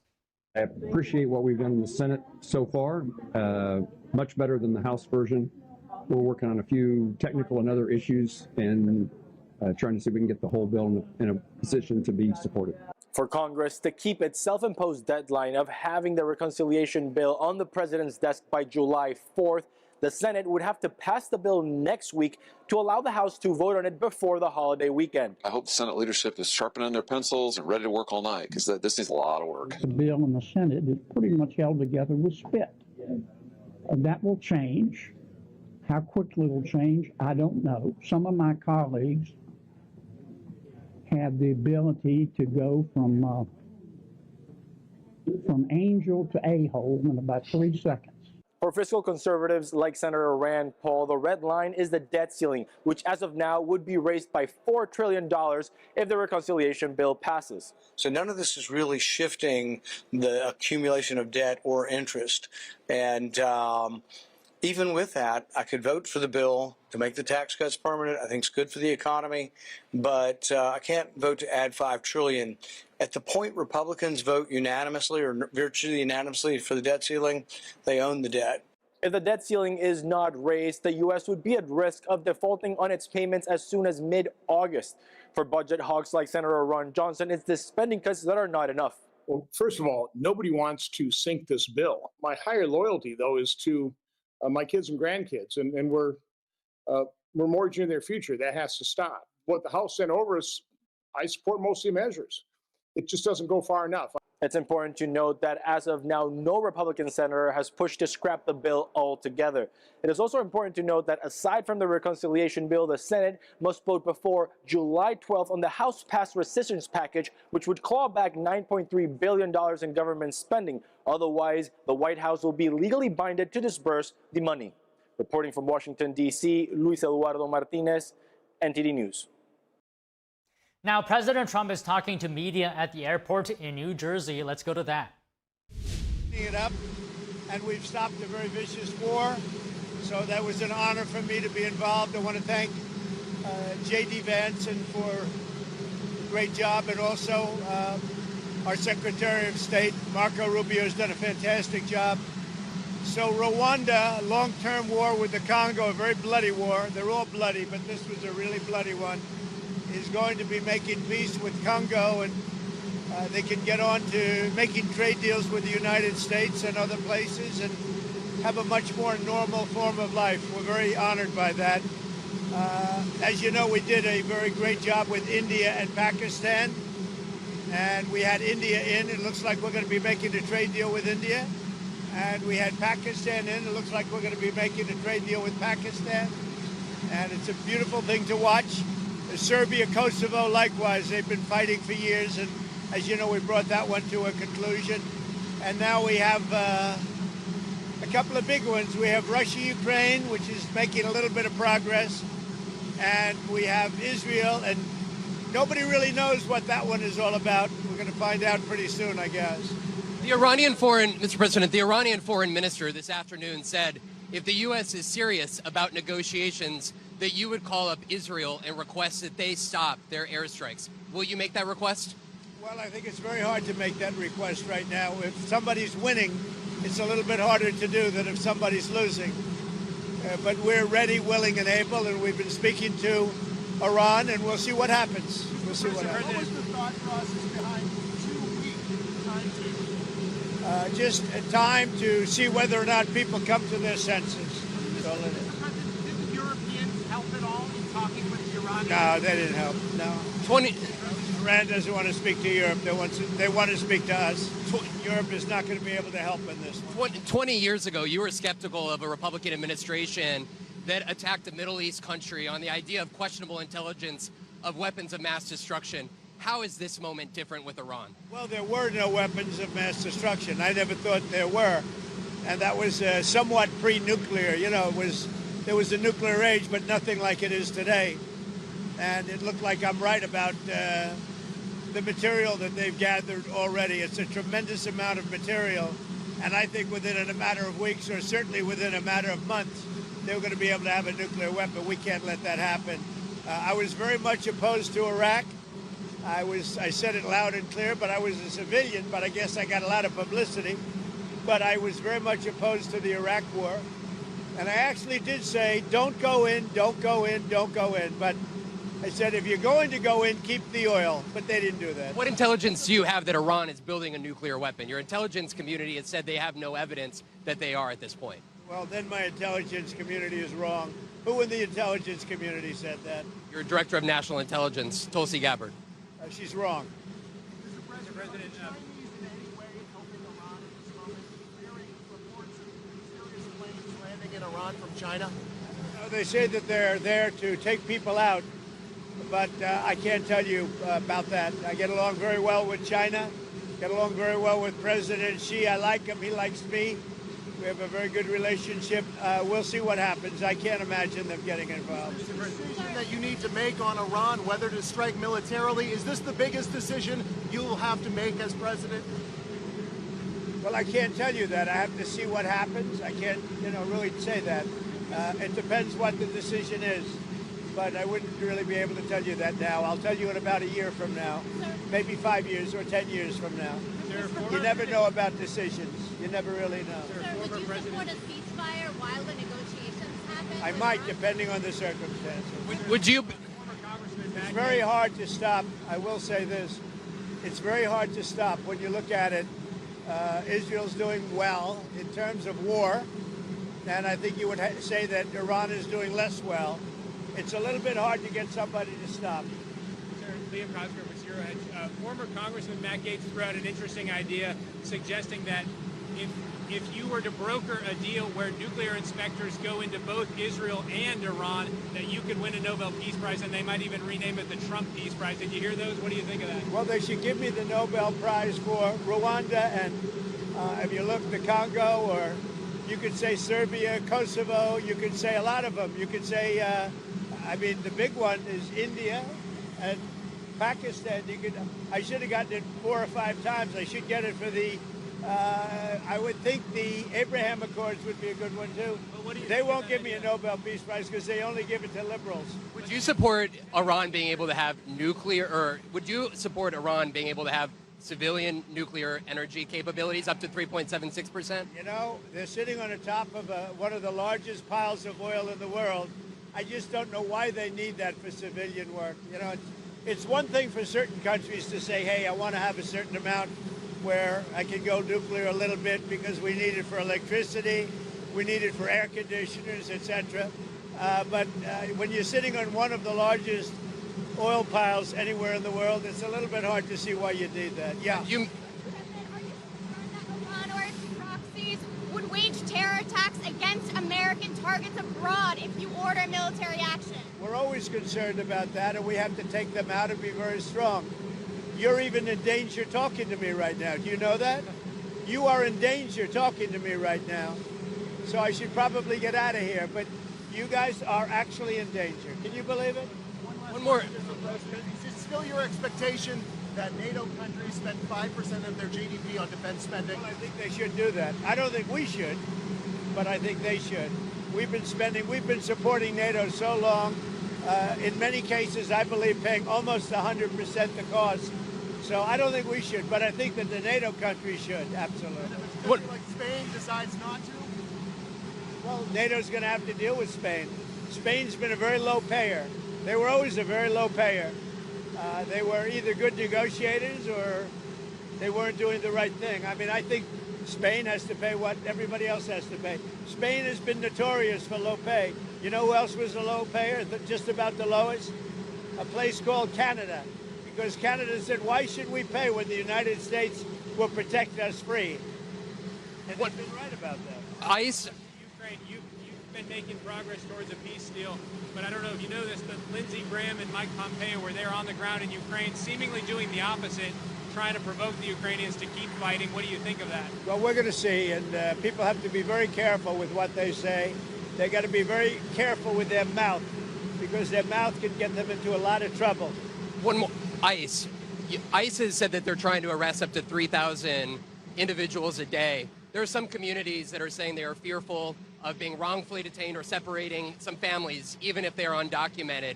Is the fear in some of these communities worth the deportations of these undocumented individuals, a mass deportation program? It's a tough subject because, look, we have farmers. I love farmers. I won 80%, 85% of the farmers, and I love them, and I'm never going to do anything to hurt our farmers. And you can also say the leisure business, etc. There are some businesses where you have a disproportionate amount of people that are the people that you're talking about. At the same time, we have to get the criminals out of our country. And we're looking at doing something where, in the case of good, reputable farmers, they can take responsibility for the people that they hire and let them have responsibility, because we can't put the farms out of business. And at the same time, we don't want to hurt people that aren't criminals. Most of the people that came in over the last 3 years under Biden, I would say probably 3.5 to 4 years, those people, you have a lot of criminals, you have a lot of, I mean, we're looking at that very closely. You've had people that have worked on farms for 20 years. It's very hard to go in there and say, you know, you're coming out. But we're going to let the farmers take responsibility. They're great people. They'll do it. They know the good and the bad. So the hard part about this is not like a normal war where people wear uniforms. They don't wear uniforms. But we have murderers that came out of the last 4 years. We have murderers. We have drug lords. We have people that we don't want to. We have prisoners. They emptied out Venezuela and many countries. They emptied out their prisons into the United States. We have to get those people out. But we have stone-cold murders, 11,888 murders. We've already gotten a lot of them out of here, but we don't want them. So we have to be careful. But I never want to hurt our farmers. Our farmers are great people. They keep us happy and healthy and fat.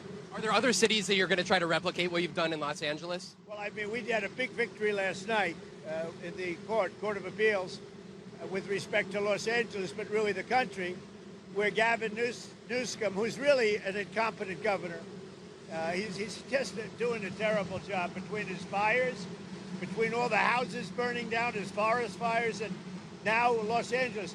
If we didn't go to Los Angeles, and the sheriff admitted it, he had no control. He would have lost control. We saved Los Angeles by having the military go in. And the second night was much better. The third night was nothing much. And the fourth night, nobody bothered even coming. We put out that fire, and we did a great job of it. He sued us for going in and for helping him. We went and helped him. Right now, you'd have Los Angeles burning to the ground. Largely, it would have already been destroyed. So do you think deportations should... that of a peacemaker? Do you worry that striking Iran would change that? Always a peacemaker. That doesn't mean sometimes you need some toughness to make peace, but always a peacemaker. Can you win in Iran without ground forces? Say it? Is an aerial campaign in Iran enough, or do you need ground forces? Well, I'm not going to talk about ground forces. The last thing you want to do is ground force. Does Iran have 2 weeks, or could you strike before that? Are you essentially giving them a 2-week timeline? I'm giving them a period of time. We're going to see what that period of time is, but I'm giving them a period of time, and I would say 2 weeks would be the maximum. Mr. President, do you think deportations should focus on criminals or all people who are here illegally? Should start focusing on criminals, and that's what we've been focused on. Very bad criminals, dangerous criminals. But Stephen Miller said to go out and arrest every person who's here illegally. He's told ICE to arrest everyone who's here illegally. Stephen and I have a very good understanding. He is a terrific person. We have a great understanding. Mr. President, if there is an attack on U.S. assets, will you promise to conduct a full investigation and make it transparent with the American people before blaming Iran for such an attack? Well, if there's an attack, we'll know almost immediately with modern equipment who made the attack, and those people will be very, very unhappy. Prime Minister. I want to get you people out of danger. You're in danger standing with me. One more. Prime Minister Netanyahu said that they had the capacity to take out all of Iran's nuclear facilities. So what role would the U.S. be able to play, and why would they, if Israel says that they have all of the abilities, their own military? I'm not sure he said that, but they really have a very limited capacity. They could break through a little section, but they can't go down very deep. They don't have that capacity, and we'll have to see what happens. Maybe it won't be necessary. Maybe it won't be necessary. Would you like to see Congress pass a bill that bans child transgender surgeries? Well, I know they're talking about it, aren't they? Huh? We're going to have to see how it comes to me in what form. Certainly, it's been something I've been talking about also. Okay? Thank you. Thank you, Mr. President. Appreciate it. Thank you, everybody. And that was President Trump taking reporter questions after landing in New Jersey. One reporter asked him if Iran can have a civilian nuclear program, and President Trump responding, saying that it's hard to see why they need it when they're sitting on top of a large oil field, and it's one of the biggest in the world. Also saying that the U.S. has brokered a deal between Rwanda and Congo ending the war. Okay, next, a suspect in custody after allegedly forcing a congressman off the road. The incident marks the latest incidents of political violence after a Minnesota lawmaker and her husband were shot and killed in their home last week. Ohio Congressman Max Miller says he was threatened and forced off the road yesterday by a man waving a Palestinian flag. The incident occurred while Miller was driving in Rocky River, a suburb of Cleveland. Miller, who is Jewish, posted a video on social media describing the driver as deranged. The Republican House member said the man shouted violent threats, including death to Israel, and threatened to kill him and his family. Miller described the incident as an act of anti-Semitic violence. Police say the suspect, Faraz Hamdan, was arrested after turning himself in. The 36-year-old faces a charge of aggravated menacing. Coming up, a heat wave is expected to hit the central and eastern United States. Temperatures could reach 100 degrees. We have that story and more when we come back.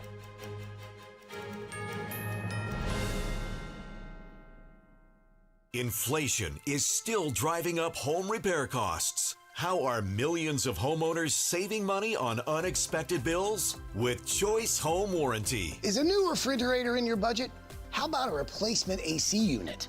I'm Ty Pennington. For many families, these costs can be catastrophic. That's why I'm a Choice Home Warranty customer.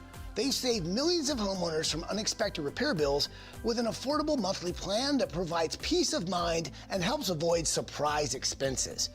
Call now to protect your home with Choice Home Warranty and get your first month free.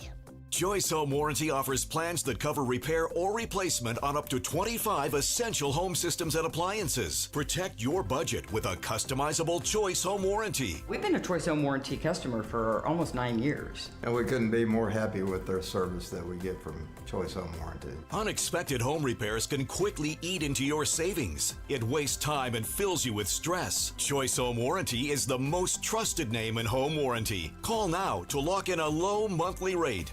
Choice Home Warranty has a nationwide network of more than 25,000 trusted technicians. When I have a breakdown, they always have the right contractor to get me taken care of quickly. I just pay a low monthly fee and they pay for the covered repairs. Choice Home Warranty has been a great company to work with, and they've taken care of us. I would suggest anybody who lives in a home not to be in a home without him. It's time to protect your hard-earned money with an affordable plan from Choice Home Warranty. Call right now for the peace of mind you and your family deserve. Call Choice Home Warranty now.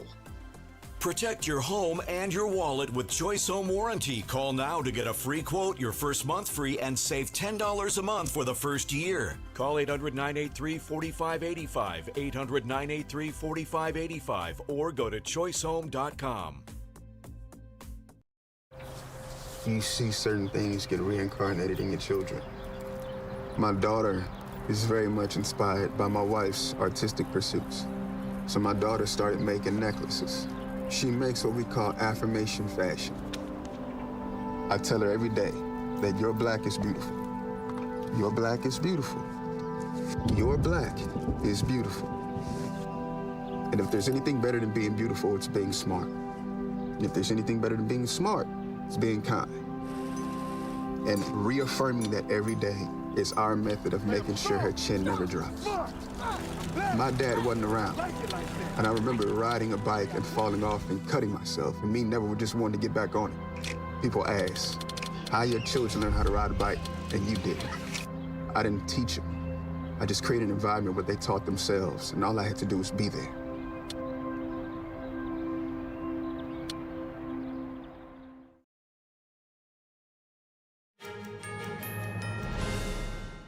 The official start of summer has millions bracing for their first heat wave of 2025.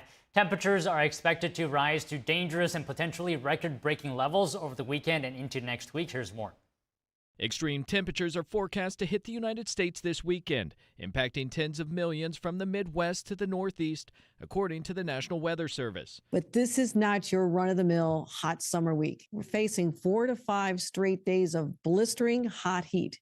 A potent and widespread heat dome is expected to send thermometers soaring. Many places are expected to see highs in the low to mid-90s, but it will feel hotter with a heat index, how it actually feels outside, including humidity in the triple digits. More than 250 daily temperature records could be broken on Monday and Tuesday. Heat and humidity are a dangerous combination. Chicago preparing for the potential threat as it nears the 30th anniversary of its July 1995 heat wave that led to more than 700 heat-related deaths in the city. It really challenged the city to recognize the danger of extreme heat so that we never see a tragedy like that occur again. We do have cooling locations all over the city. We have street outreach workers that are available as well to connect the unhoused Chicagoans with those resources. Weather officials warning those experiencing days of potentially record-breaking temperatures will see little relief at night. And when you factor in the humidity, which is going to stay the same through this whole heat wave, the heat index, what it feels like, is going to feel like it's greater than 80 degrees through the whole heat wave for more than 72 hours. Government and health leaders encouraging people to do everything they can to stay cool and to check on friends, neighbors, and family members, especially seniors. In Washington, Michael Yoshida reporting. Coming up, President Trump is calling for an investigation of the 2020 election. This comes in the midst of FBI reports alleging that China attempted to interfere. We have that and more after the break.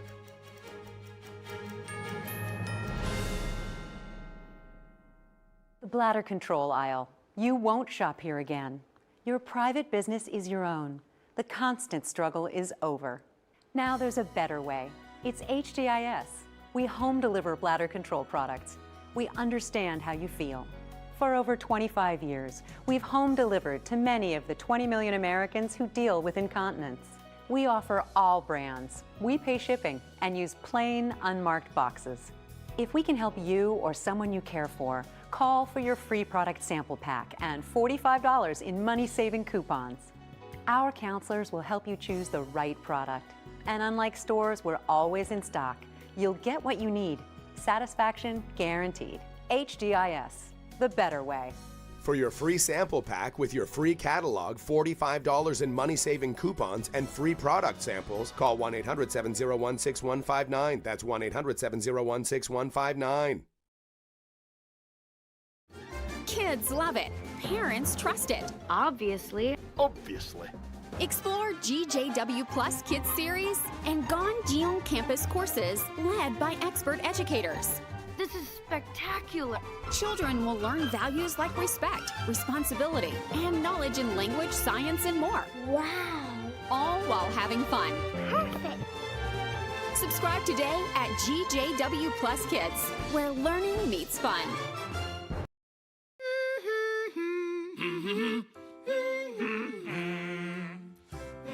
Elmo's daddy taught him that when he has a big feeling like being frustrated, humming a song can help you feel better. Love your mind. Big things are happening at Mathis Homes. Save all summer long with price drop alerts all over the store. Their suppliers have cut prices and they're passing those savings on to you. Get new lower prices with top name recliners as low as $199. And huge markdowns on hundreds of sofas in all the latest styles. Now's your chance to save big for every room in your house. There's something for everyone. Plus, get 12-month no-interest financing and free delivery. Check out these price drop alerts and save at your furniture superstore, Mathis Home. Imagine a coffee that cares for your health. Expertly fermented with a 50 enzyme complex to enhance flavor and remove bitterness. Small batch roasted to a decadent medium dark, resulting in a brew that is gentle on digestion, low acid, and up to 90% less caffeine than regular coffee.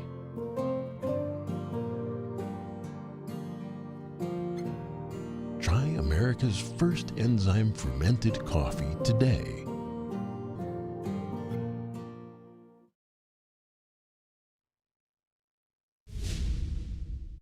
Welcome to NTD Newsroom. I'm Don Ma. The president is calling for a 2020 election investigation. This is in the midst of FBI reports alleging that China attempted to interfere. While the Fed just held rates, a Fed insider is joining President Trump's call for cuts. In an interview, Christopher Waller explained why rates should come down. 16 billion passwords compromised. Researchers at Cyber News have discovered what could be the largest data breach in history. Making America great again with fewer holidays. On Truth Social, President Trump says America is losing billions from non-working holidays. An Ohio congressman says he was run off the road. Police have a suspect in custody after he allegedly threatened the Republican representative's family.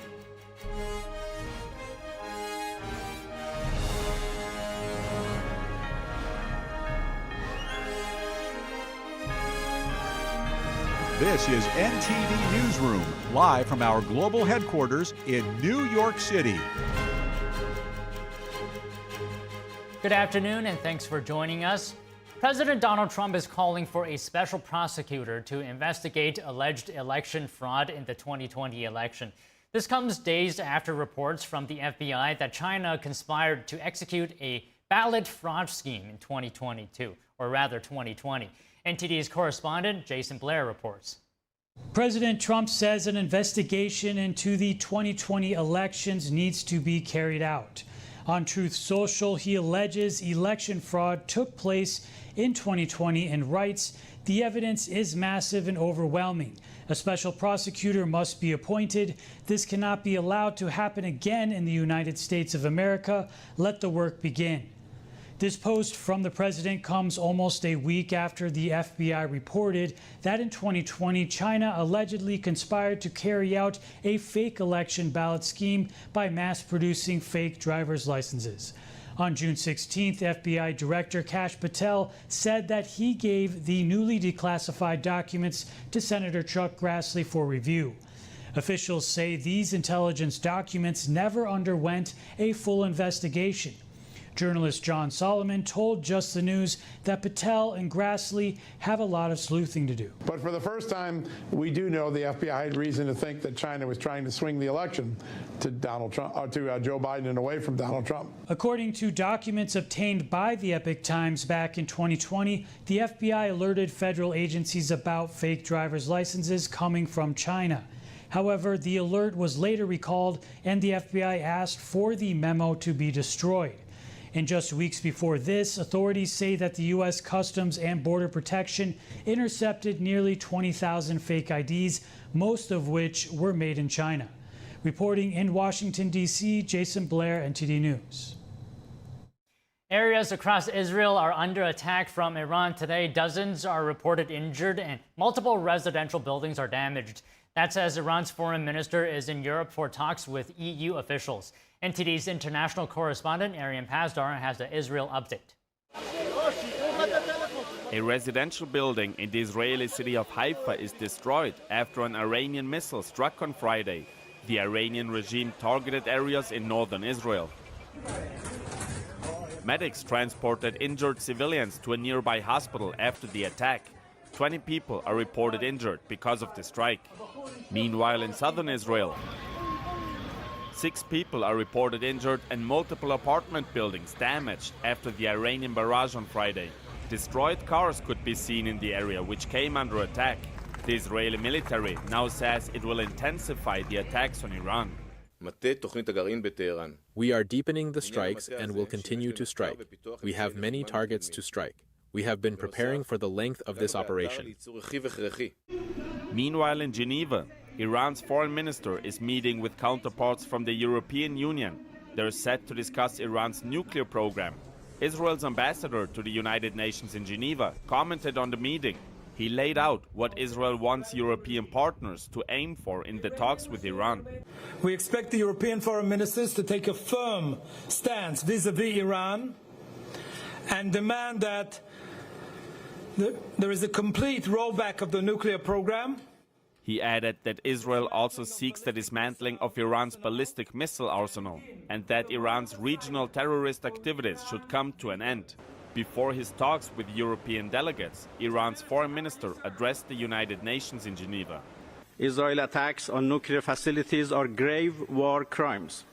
He added that attacking such facilities is banned under international law. Arian Pazdar, NTD News.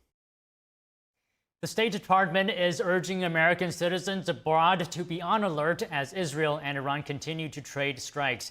Spokesperson Tammy Bruce provided updates today as President Trump considers direct U.S. involvement. The State Department has added a crisis intake form, which can be found by clicking the banner on the top of travel.state.gov, which, once again, the magic of technology, there it is. The new aspect is that red banner at the top. Click on Israel and Iran departure info for U.S. citizens and follow the instructions for more information. U.S. citizens in Israel and the West Bank who would like to receive information on departure assistance should fill out the form that this website will take you to.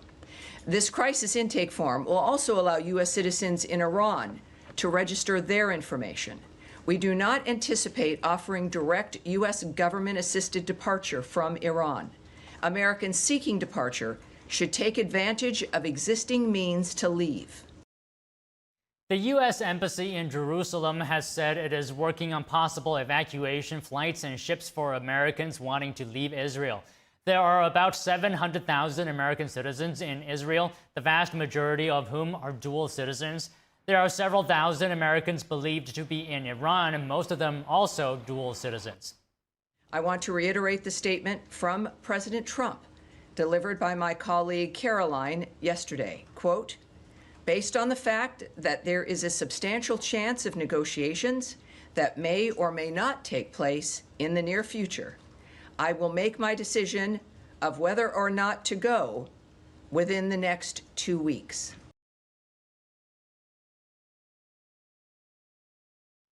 A federal judge has just ordered the release of pro-Palestinian activist Mahmoud Khalil from immigration detention. The Trump administration has sought to deport him over his role in protests at Columbia University. District Judge Michael Farbiarz announced the decision after a request from Khalil's lawyer to free him on bail. Khalil served as a negotiator and spokesperson for demonstrators protesting on campus. The graduate student was detained on March 8th at his apartment building in Manhattan.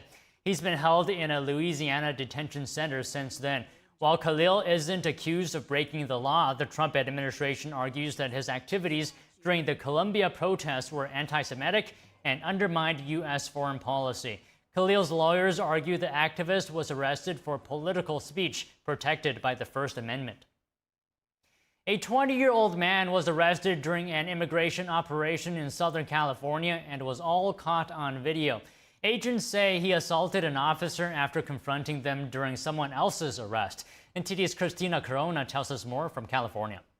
A federal law enforcement official says a false narrative is being pushed about the arrest of a 20-year-old U.S. citizen here in Pico Rivera. It all unfolded in this parking lot on Tuesday. The incident happened June 17th in a shopping center parking lot on Washington Boulevard. Federal agents were conducting an operation when a maintenance worker was detained and placed in the back of a Border Patrol truck. That's when 20-year-old Adrian Andrew Martinez pulled up in a black car. Martinez appeared to exchange words with the agents. Moments later, an agent is seen pushing Martinez to the ground. Footage shows several federal agents struggling with Martinez, who works at a nearby Walmart. During the takedown, someone is heard yelling he's a U.S. citizen. However, U.S. Attorney Bill Asaley posted the video of the arrest, saying Martinez punched a Border Patrol agent trying to carry out an immigration operation, warning, "If you impede our agents or strike them, you will end up in handcuffs facing federal criminal charges." Footage shows agents wrestle Martinez to the ground, but it's unclear when the alleged assault occurred. Border Patrol Chief Gregory Bovino also posted about the case, saying "don't assault" and calling out what he described as misinformation. Martinez's mother believes her son was just trying to help the maintenance workers and had good intentions. The incident led to a protest outside Pico Rivera City Hall with calls to limit immigration raids in the community. Martinez's mother said he's now in custody in downtown Los Angeles, where he faces charges that include assaulting a federal agent. Reporting from the city of Pico Rivera, Christina Corona, NTD News. A suspect is in custody after allegedly forcing a congressman off the road. The incident marks the latest instance of political violence after a Minnesota lawmaker and her husband were shot and killed in their home last week. Ohio Congressman Max Miller says he was threatened and forced off the road yesterday by a man waving a Palestinian flag. The incident occurred while Miller was driving in Rocky River, a suburb of Cleveland. Miller, who is Jewish, posted a video on social media describing the driver as deranged. The Republican House member said the man shouted violent threats, including death to Israel, and threatened to kill him and his family. Miller described the incident as an act of anti-Semitic violence. Police say the suspect, Faraz Hamdan, was arrested after turning himself in. The 36-year-old faces a charge of aggravated menacing. Coming up, do you have subscription fatigue? Are you looking to more easily tear down the news paywall? After the break, we'll meet with a company who wants to help and do just that. Stick around for that.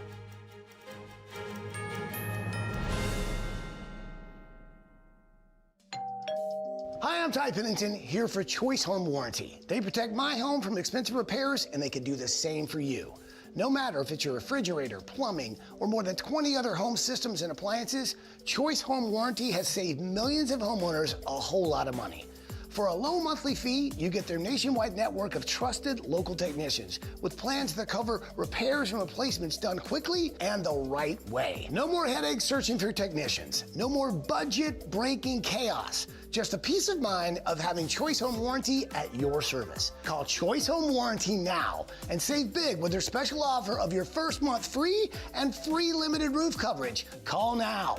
Call Choice Home Warranty for your free personalized quote and to get your first month free. Call in the next 5 minutes, and as our special offer, you'll receive free limited roof coverage. Call now to lock in your rate and save big. Call 800-210-6422. 800-210-6422.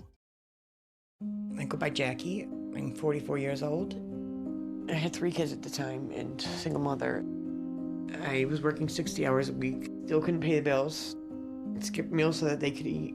It's been hard because one thing falls into place, 10 things fall out of place. You know, I just can't do this alone and make it work. 1 in 5 children face hunger in America, and food costs are rising. But everyone needs nourishing food to thrive, and they can when we work together so our neighbors can feed their families. Call or go online right now to join Feeding America with your gift of just $19 a month, only 63 cents a day. Together, thanks to a nationwide network of food banks, dedicated volunteers, and the monthly support of people like you, we can fill plates with nutritious food for families across America. One day my mother came over to my house and said, "There's a meeting at the pantry." I said, "Okay." And I went. There were some ladies in there. They were from the food bank. They asked several questions. Some of those were about me and my story, but it helped me to open up a little bit. We're getting closer to the day when no one in America faces hunger, but we can't do it without you. Call or go online now. Visit helpfeedingamerica.org and give $19 a month, just 63 cents a day. 98% of donations go directly to help millions of people facing hunger, from coast to coast and in your own community. And when you give by credit card, we'll send you this exclusive canvas grocery bag to show you are a part of a movement of supporters working together to help end hunger. I have people that I can trust. I have hope. Please call now or make your monthly donation at helpfeedingamerica.org, and your gift can double in impact.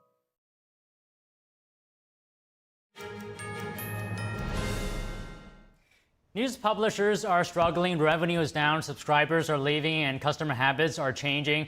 Adam Kaler has already helped digitally revolutionize one industry. In 2015, he sold the company he co-founded, Dotloop, for $108 million. Dotloop had already facilitated over $2 trillion in transactions. Now he wants to make it easier for you to access premium news content online, and we're delighted to have him here today along with co-founder and chief operating officer of technology firm Oracast, Ryan Deacon. Ryan and Adam have collaborated on projects for over 10 years now.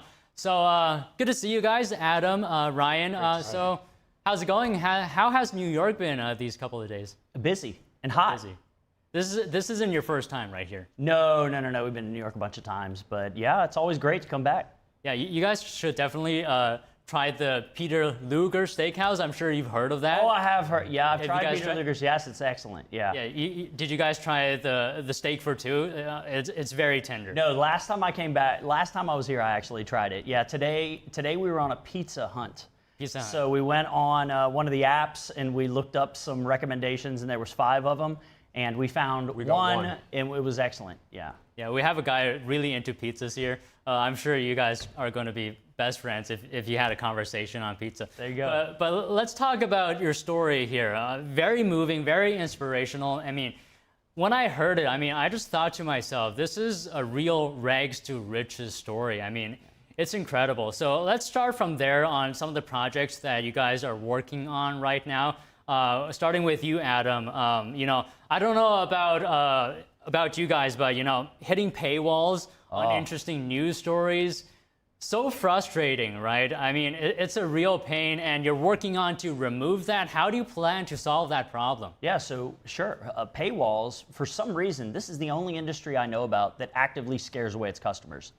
So it does all this work to drive you to the paper, and then just to tell you you're too poor to read the content, right? Some of these, subscriptions can be anywhere from $400 a year. The average person has 8.2 subscriptions. They spend between $1,100 and $1,400 a year. So there's a real thing called subscription fatigue. And it's really the younger people, because you got your Spotify, you got your Netflix, you got your Hulu, you got all these different subscriptions, and now you're asking me to get another subscription. And then that's when the subscription fatigue kicks in. So I've been trained by some of the hard paywall news sources to not come back. So I'll find them on social media. That's how I access news. I'll scroll through, I'll find something that's interesting, a headline, right? I click on it, I get there, paywall, I'm gone. Well, Peter, you just went on the record to say, or Adam rather, you went on record to say you're going to get rid of the paywall. Don't disappoint us, because... Well, we don't necessarily want to get rid of the paywall. We actually are on the paywall. So we want to be an alternative to the subscription. So there's a lot of people that do want the subscription. And we went and did a healthy amount of research, I would say, a 100-page research article that we created. And yeah, there are people out there who still would rather prefer a subscription, but a lot of people want that micropayments option. Okay, let me talk to you for a moment, Ryan. You're working on technology and digital strategy behind content credits. Can you talk to us about that? What's going on there? Well, Not to get too deep, however, every publisher is going to have a different setup, so a different website, different technologies that they're using. And I would say my role is to really help make that transition or integration smooth. And so for the Epoch Times, as an example, they're going to have a different setup than maybe the New York Times. And so we've got to work together and figure out what's going to work best for everybody involved. And we've got to make it a seamless transition. Well, you know, me personally, I'm not very tech savvy. I mean, I can operate a computer, I can use my phone, but that's about it. How difficult or how easy is it going to be for a regular user, you know, to adapt to this technology or this way of doing things, Adam? Yeah, so the idea is they pay us for a bundle of credits.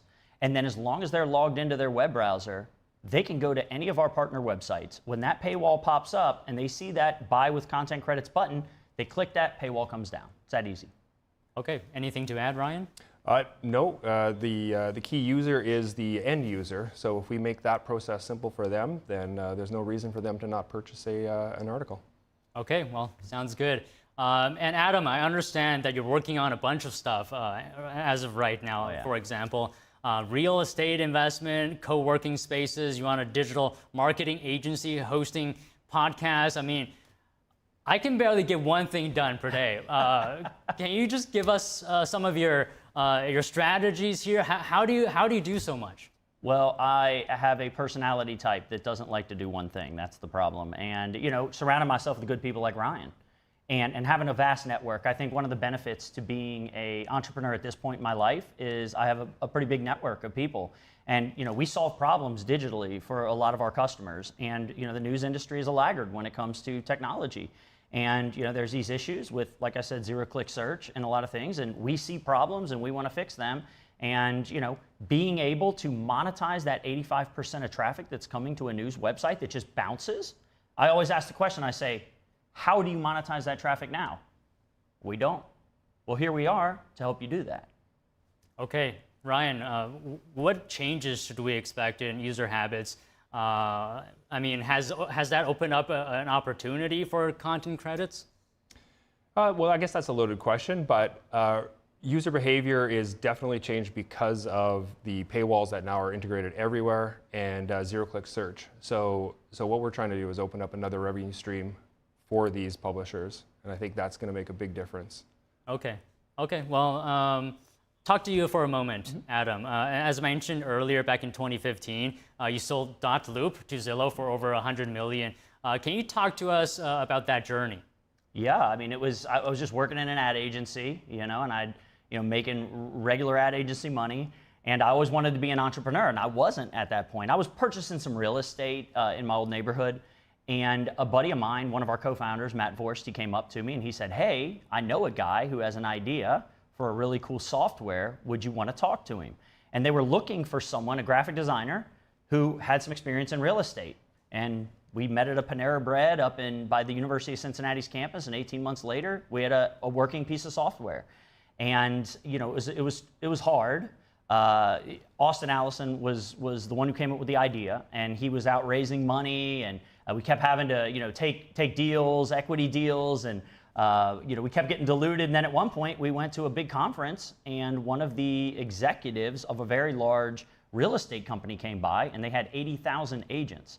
And once we signed up, well, agents do work with other agents, so it created this network effect. And I believe at one point before Zillow bought us, about 90% of all real estate agents in the country were at least signed up to use our software, and about $2 trillion worth of transactions had passed through that. Can you also talk to us how you got to this point, right? Because I understand you had very humble beginnings, and that really motivated you. Can you talk to us about how did that mold you into the entrepreneur that you are today? Well, exactly. We had very humble beginnings, and, you know, I just didn't want to be in that situation the rest of my life. And I pay attention, I watch other people, and I say, I'm not going to do that, right? But I watch other people and I say, that person's got it together, I want to do that, right? So just sticking with things, trying not to make mistakes, avoiding some of the common mistakes people that grow up in my type of situation end up falling into these traps. And, you know, my first goal was just graduate high school.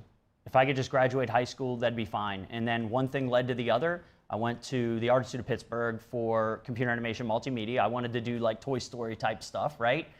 I went back to Cincinnati. There were no jobs in Toy Story and animation, so I ended up at FedEx Kinko's, working second shift at one point.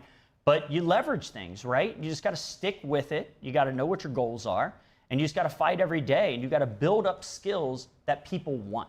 And I just so happened to do that. And over time, you know, I'm 47 years old right now, so over time I have built up those skills, and I trust in myself. I don't want to have to trust in someone else to make the right choices so that I keep my job. I want to carve out my own path.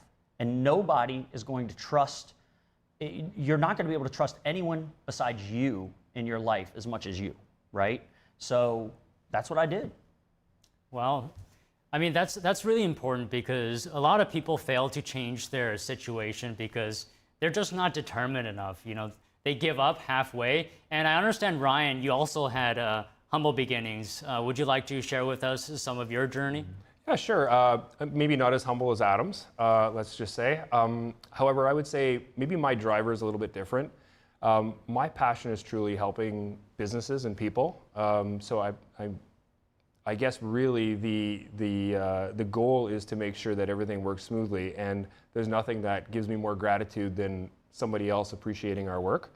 And I think that's my overall driver. I mean, I love money as well, but I think the driver is really helping people. That's right. Right, and then I'll ask you this, Ryan, from a technology perspective, what's on the horizon? What's your perspective for entrepreneurs to grasp and perhaps prepare for in the coming 5 years or even 10 years? Really, it's being flexible because nobody knows really what's going to be around the corner. AI is a game changer for everyone. And if you can predict the future, give me your number because I'd like to talk to you. But short of that, being ready to be flexible in technology is ever changing. And that's one of the big challenges for us is staying on top of things and adapting. We got to be a chameleon. Right. Adam, same question to you. Do you see anything on the radar coming up? Oh, I definitely see AI changing everything. I mean, this is the next wave, right? You had Web 1, Web 2 brought in apps and things like that, cloud computing, and now Web 3, I mean, it's coming. You got blockchain technology, which is on the horizon. I think there's some applications that make sense for that, especially when it comes to security and trust. But then on top of that, AI. I mean, we talk about it all the time, but AI is going to change a lot of things. It's going to remove a lot of jobs, that administrative type work, but those jobs are going to change, right? That doesn't mean that these people aren't going to have work. It's just they're going to be expected to do more because we know AI can do a lot of the heavy lifting. But as someone who doesn't want to write proposals, who doesn't want to do that, AI can do a lot of that kind of rudimentary like tasks, that just blue collar type work when it comes to office work that a lot of people do right now. And I think it's going to make us happier employees at the end of the day. All right, we just got about a minute left, and I'll ask you guys one more question. Can you talk to us about the collaboration between you two that you've done? Because for 10 years, you've been partnered in certain aspects. Yeah. So, you know, my agency, you think of it like the Hollywood model. So I may not need a Java developer 40 hours a week, but I do need one every once in a while for a project. So the idea is you pull people into projects that you know are very skilled. And like I said before, at this point in my career, I just so happen to know a lot of people that are skilled at a lot of things. And Ryan owns his own agency. They have a specialty in what they do. And when projects come up for big clients that need very, very difficult technology situations solved for them, I bring a guy like Ryan in. Yeah, and we might not always be the right fit. And I think being honest with yourselves as well. And you know, if there's a large project that's in a technology that we're not experts in, it's great to let our customers know that maybe we're not a good fit, and I'll let Adam know that we're not a good fit, and he'll find another great company to work with as well. Well, it looks like to me you guys are collaborating very well. Thank you very much, gentlemen. I appreciate it. Thank you. Appreciate it. Okay, we're just going to take a break now, but coming after, someone in the Fed is showing support for President Trump's call for cutting rates. In fact, Christopher Waller believes rates should come down. We have that and more when we come back.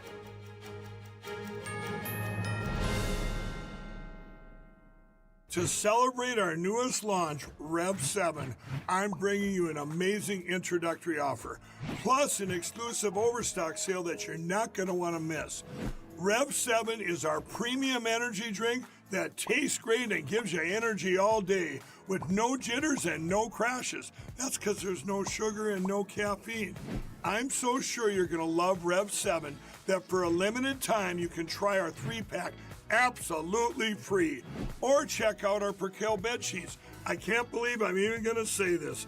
Every color, every style, every size, only $29.88. So go to mypillow.com or call the number on your screen. Use your promo code to save 20% on our Rev 7 12-packs or try our introductory 3-pack absolutely free. And our Percale bed sheets, all sizes only $29.88, even the queens and kings. Inventory is extremely limited, so order now.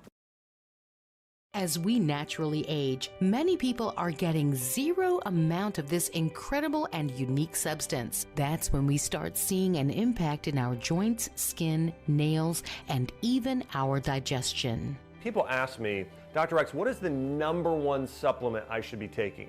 My answer is multi-collagen protein. People's reactions to me, people were like, what are you doing?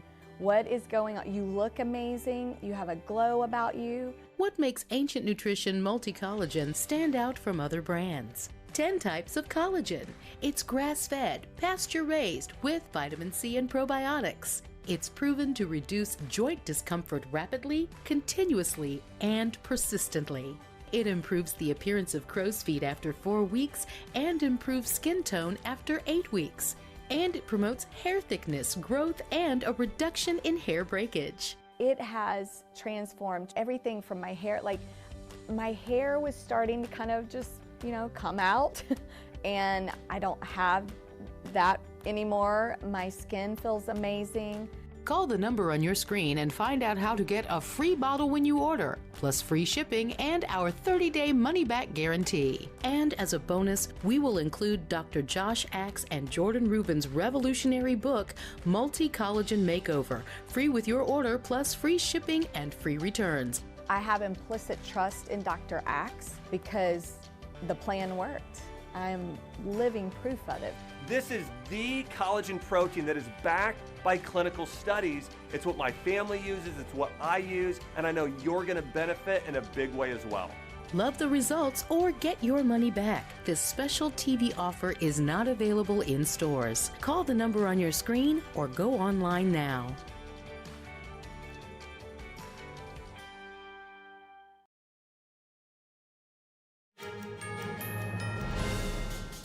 Okay, let's talk about today's business matters. Summer is officially here and the start of one of the busiest travel seasons of the year, with gas prices still being the lowest they've been since 2021, actually. So AAA expects a record number of people to hit the road over the 4th of July holiday period. It runs from Saturday, June 28th to Sunday, July 6th. And during that period, AAA predicts nearly 62 million Americans will take a trip by car. People traveling by air for the holiday could also set a new record. Nearly 6 million travelers are expected to fly to their destinations. As for other nations, or rather other options, AAA says nearly 5 million people will travel by bus, train, or take a cruise over the July 4th holiday. And Delta Airlines is the best airline for the 7th year in a row. That's according to travel expert The Points Guy. The company's 2025 report was released Thursday. It ranks airlines based on their reliability, loyalty programs, cost and reach, and more. Delta scored high marks for consistently being on time and having good customer service.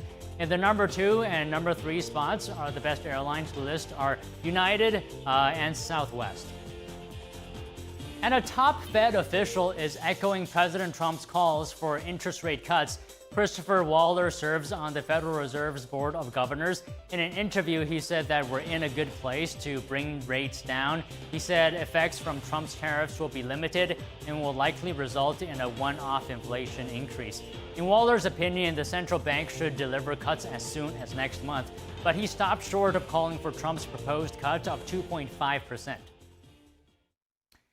Now, it's been a bit since a new tariff dropped from the Trump administration. During the new trade policy rollout, many economists had forecasted huge hits to the U.S. economy. The data is now available to show how policies are in fact playing out. Here's more.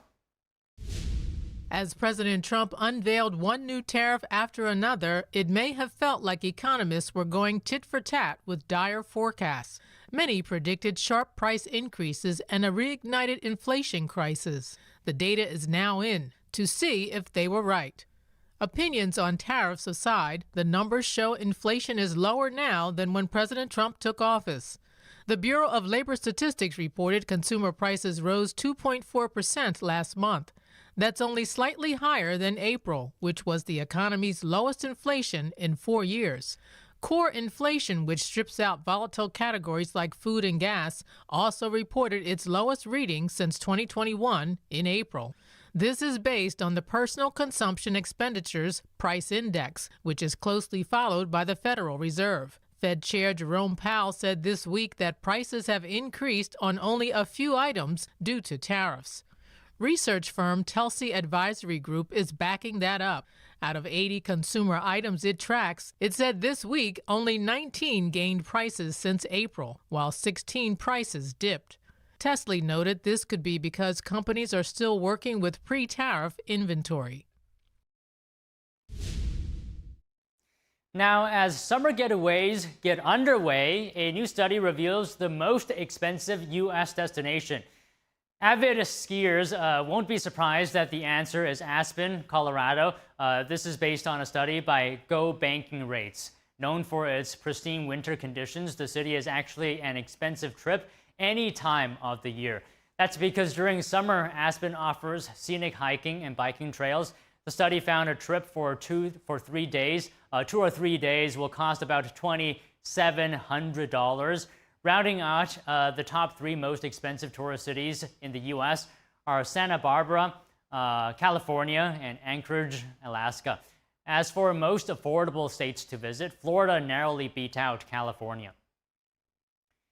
2 U.S. airlines are suspending flights to the Middle East, at least for now, amid ongoing conflict in the region. United Airlines and American Airlines confirmed they have halted some passenger flights.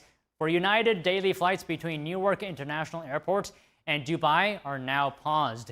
And American said that it's adjusting its schedule between Doha and Philadelphia International Airport until June 22nd. Both airlines said they're monitoring the situation and will make further changes as needed. President Trump says there are too many non-working holidays in the U.S. He said on Truth Social that this is costing America billions of dollars. Most research around the economic impact of a federal holiday is around worker productivity. That's how much workers achieve in a given time. A day off would put that at 0.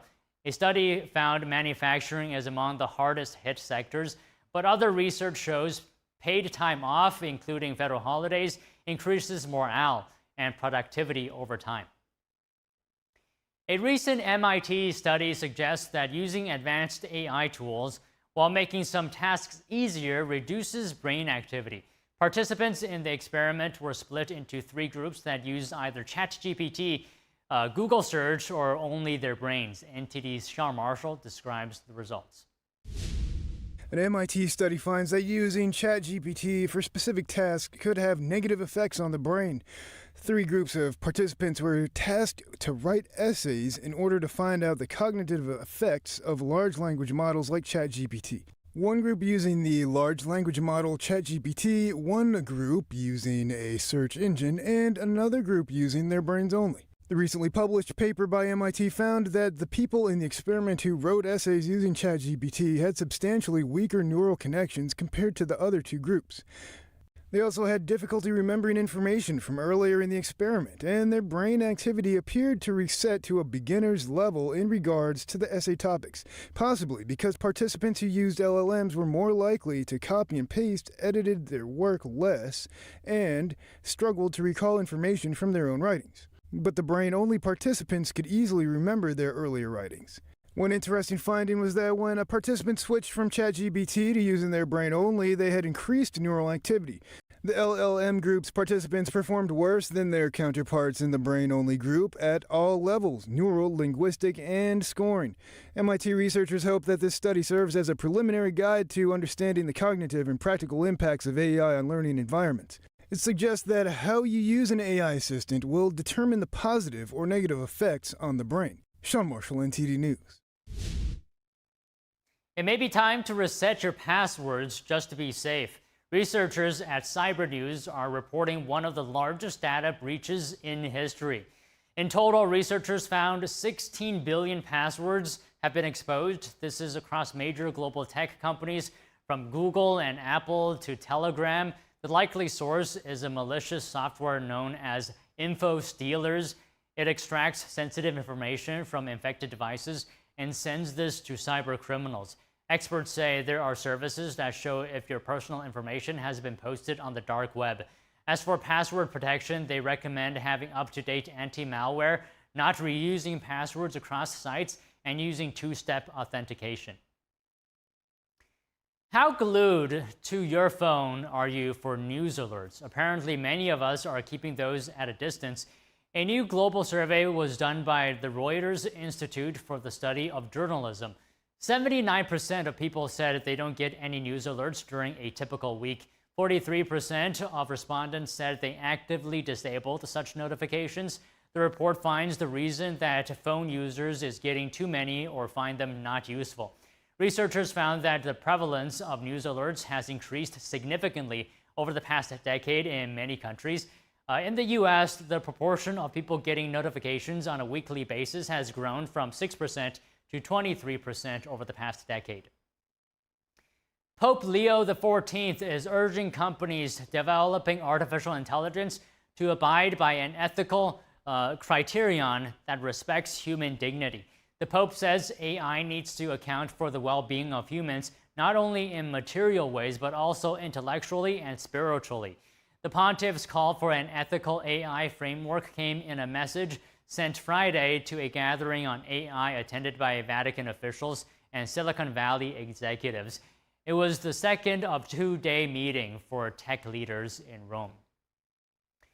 And it appears this is a critical moment in time for global trade. There's less than 3 weeks before a pause on U.S. reciprocal tariffs is set to end. Canadian leaders say they've decided to counter some U.S. trade policies. Here's more. With trade deadlines looming and no G7 summit deal, Canada is retaliating against the U.S. On July 21st, it's set to impose new tariff rate quotas on steel. They're for countries that don't have related free trade agreements with Canada. That could make American-made steel less appealing to Canadian buyers. We're going to adjust them to levels consistent with the progress that's made at that point on the broader trading arrangements with the United States. U.S. duties on Canadian steel and aluminum are 50% right now. Two officials say Canada has proposed swapping defense spending for relief from those measures to no avail. The U.S. and Canada are committed to reaching some kind of trade agreement in 30 days after talks during this week's G7 summit. But analysts say a number of world leaders are disappointed that gathering didn't produce any new U.S. deals. That's when a pause on the president's so-called reciprocal duties is set to end for a list of countries.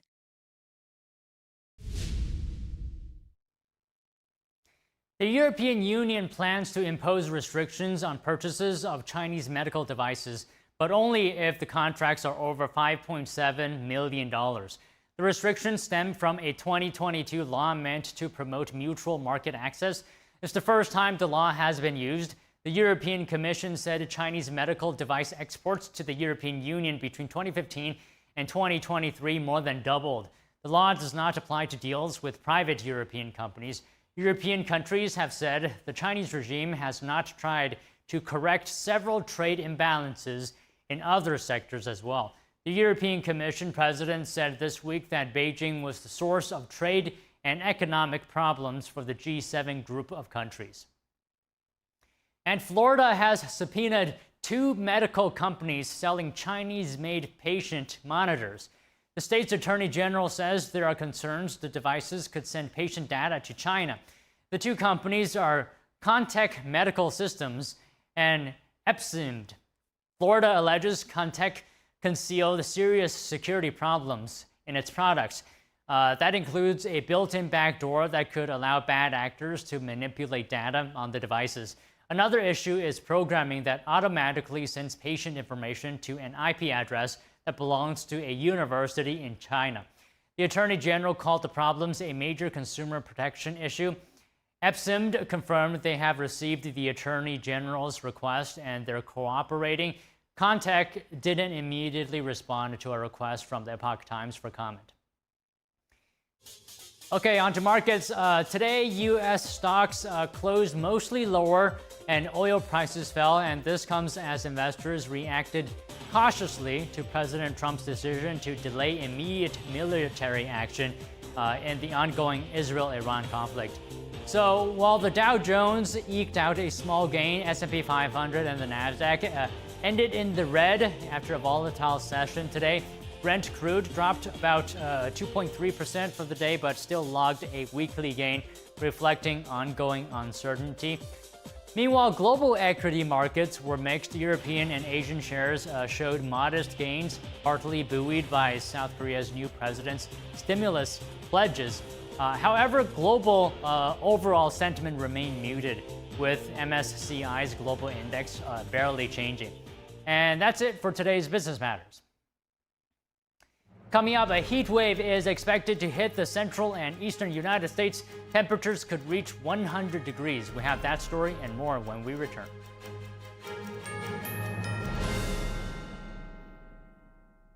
What if you could whiten your teeth by simply brushing your teeth? Now you can with Smile Actives, the teeth whitening breakthrough that safely gets your teeth white and keeps them white every day, just by brushing your teeth. I never thought that whitening my teeth could be so easy. I just put the gel on the brush, the toothpaste on it, brush, and I can see my white teeth. Simply add Smile Actives to any toothpaste and our patented PolyClean technology activates into a powerful microfoam that penetrates into the enamel surface to safely lift and remove stains. You need a simple way to whiten your teeth. Without strips, without trays, without going to the dentist. And it was about time that a product was developed that you would be able to do that with just brushing. And now, Smile Actives is even better with new Pro Whitening Gel with 33% greater whitening power, clinically shown to whiten teeth faster, up to 8 shades. 100% of users saw whiter teeth. On food stains, coffee and wine stains, even on veneers, crowns, and dentures. I eat the blueberries, I drink the coffee, and I know that Smile Actives will keep my teeth white every day. If you could use something so easy like Smile Actives to take yellow teeth to white teeth, why wouldn't you? Why spend hundreds of dollars for whitening treatments at the dentist when now you can whiten your teeth with new Smile Actives Pro Whitening Gel every time you brush your teeth? Call or go to smileactives.com and for a limited time get new Pro Whitening Gel for just $24.95. Order in the next 5 minutes and buy one get one absolutely free for just $24.95. That's 2 for 1 and save 58%. We'll even include free shipping. Get your teeth whiter guaranteed or return it within 60 days for your money back. I smile every day now.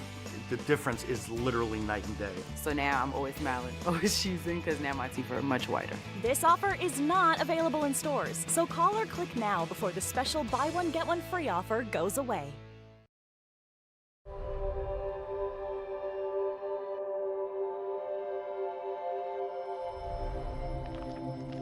My 15-year-old son, Ethan, and I had a fun and relaxing morning. We returned home, and Ethan walked to his best friend's house an hour later. I heard the ambulance scream by the street, carrying my beautiful boy.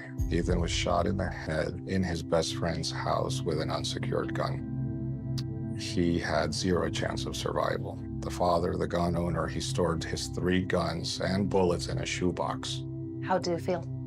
That has to be the most horrific experience that a human could ever have. David, would you give any advice? First thing you do is not keep your ammunition with your weapons, and that your weapons need to be locked at all times.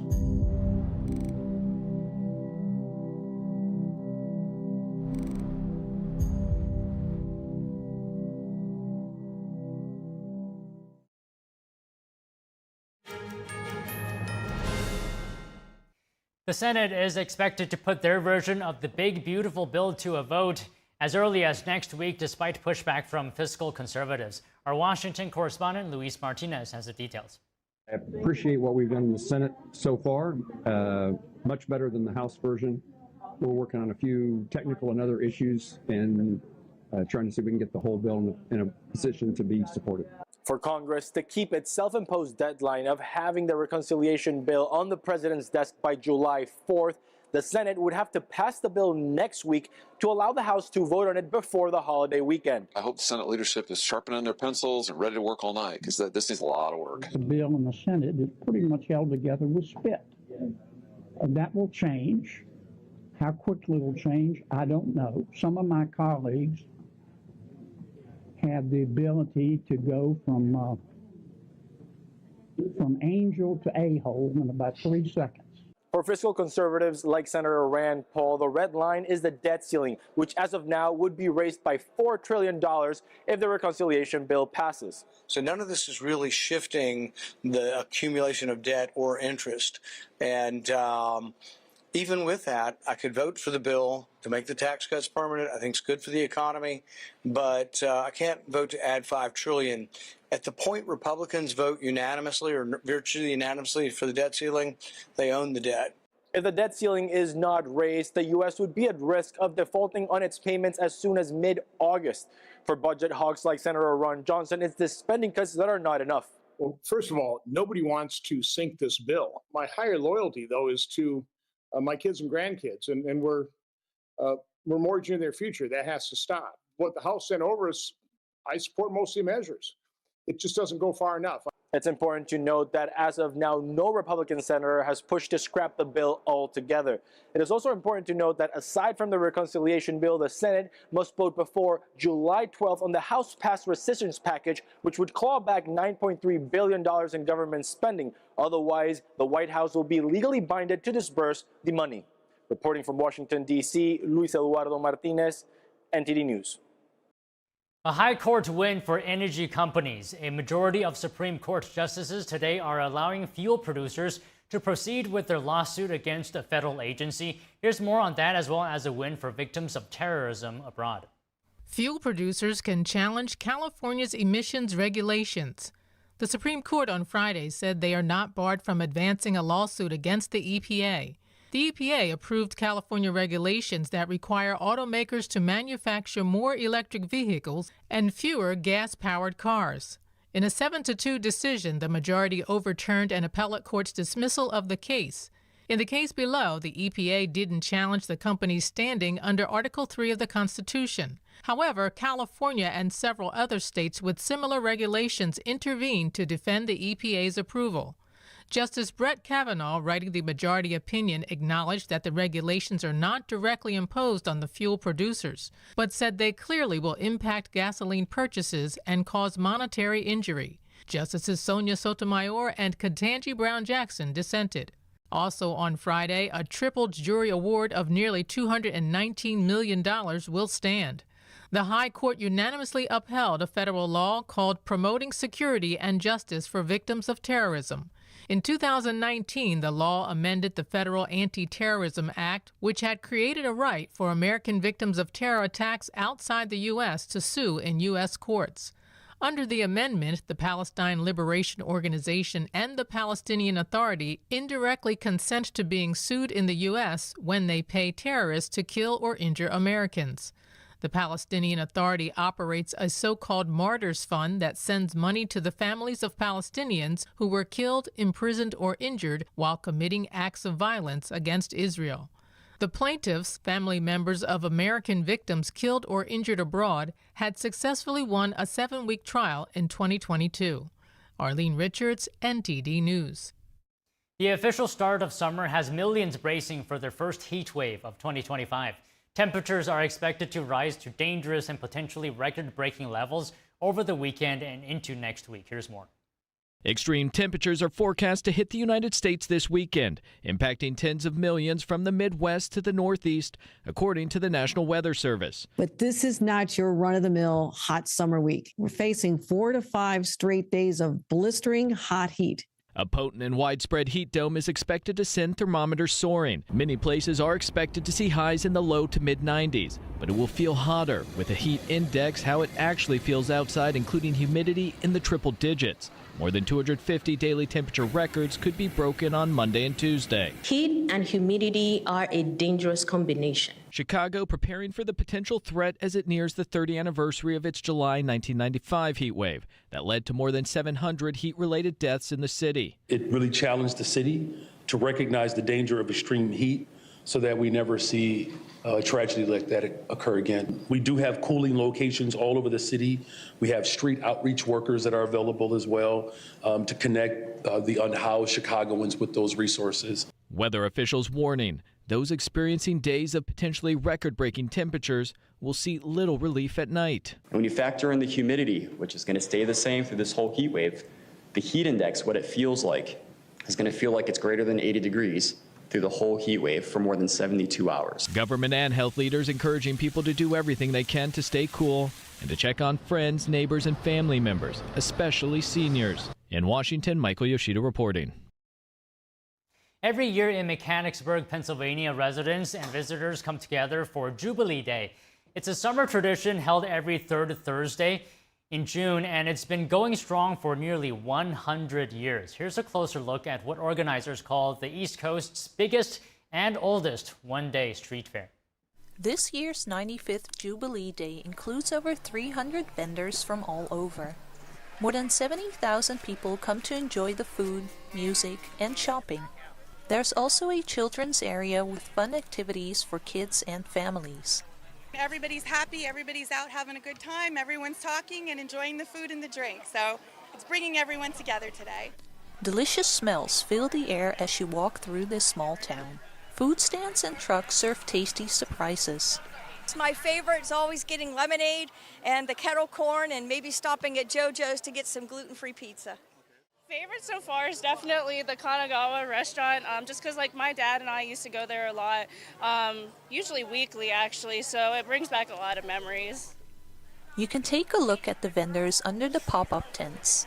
They're selling art, crafts, and unique items while supporting local businesses and organizations. It's run by the chamber, and so what it does is it brings all of the local businesses downtown, and so our community gets to come out and experience it all, not only the food and the bands, which are fun, but also our local businesses and show how vibrant the borough is. Oh, this is foundational community event for Mechanicsburg Borough and all the surrounding areas. This is huge. It's just that once a year networking businesses, the churches, the community, the people. It's a great event.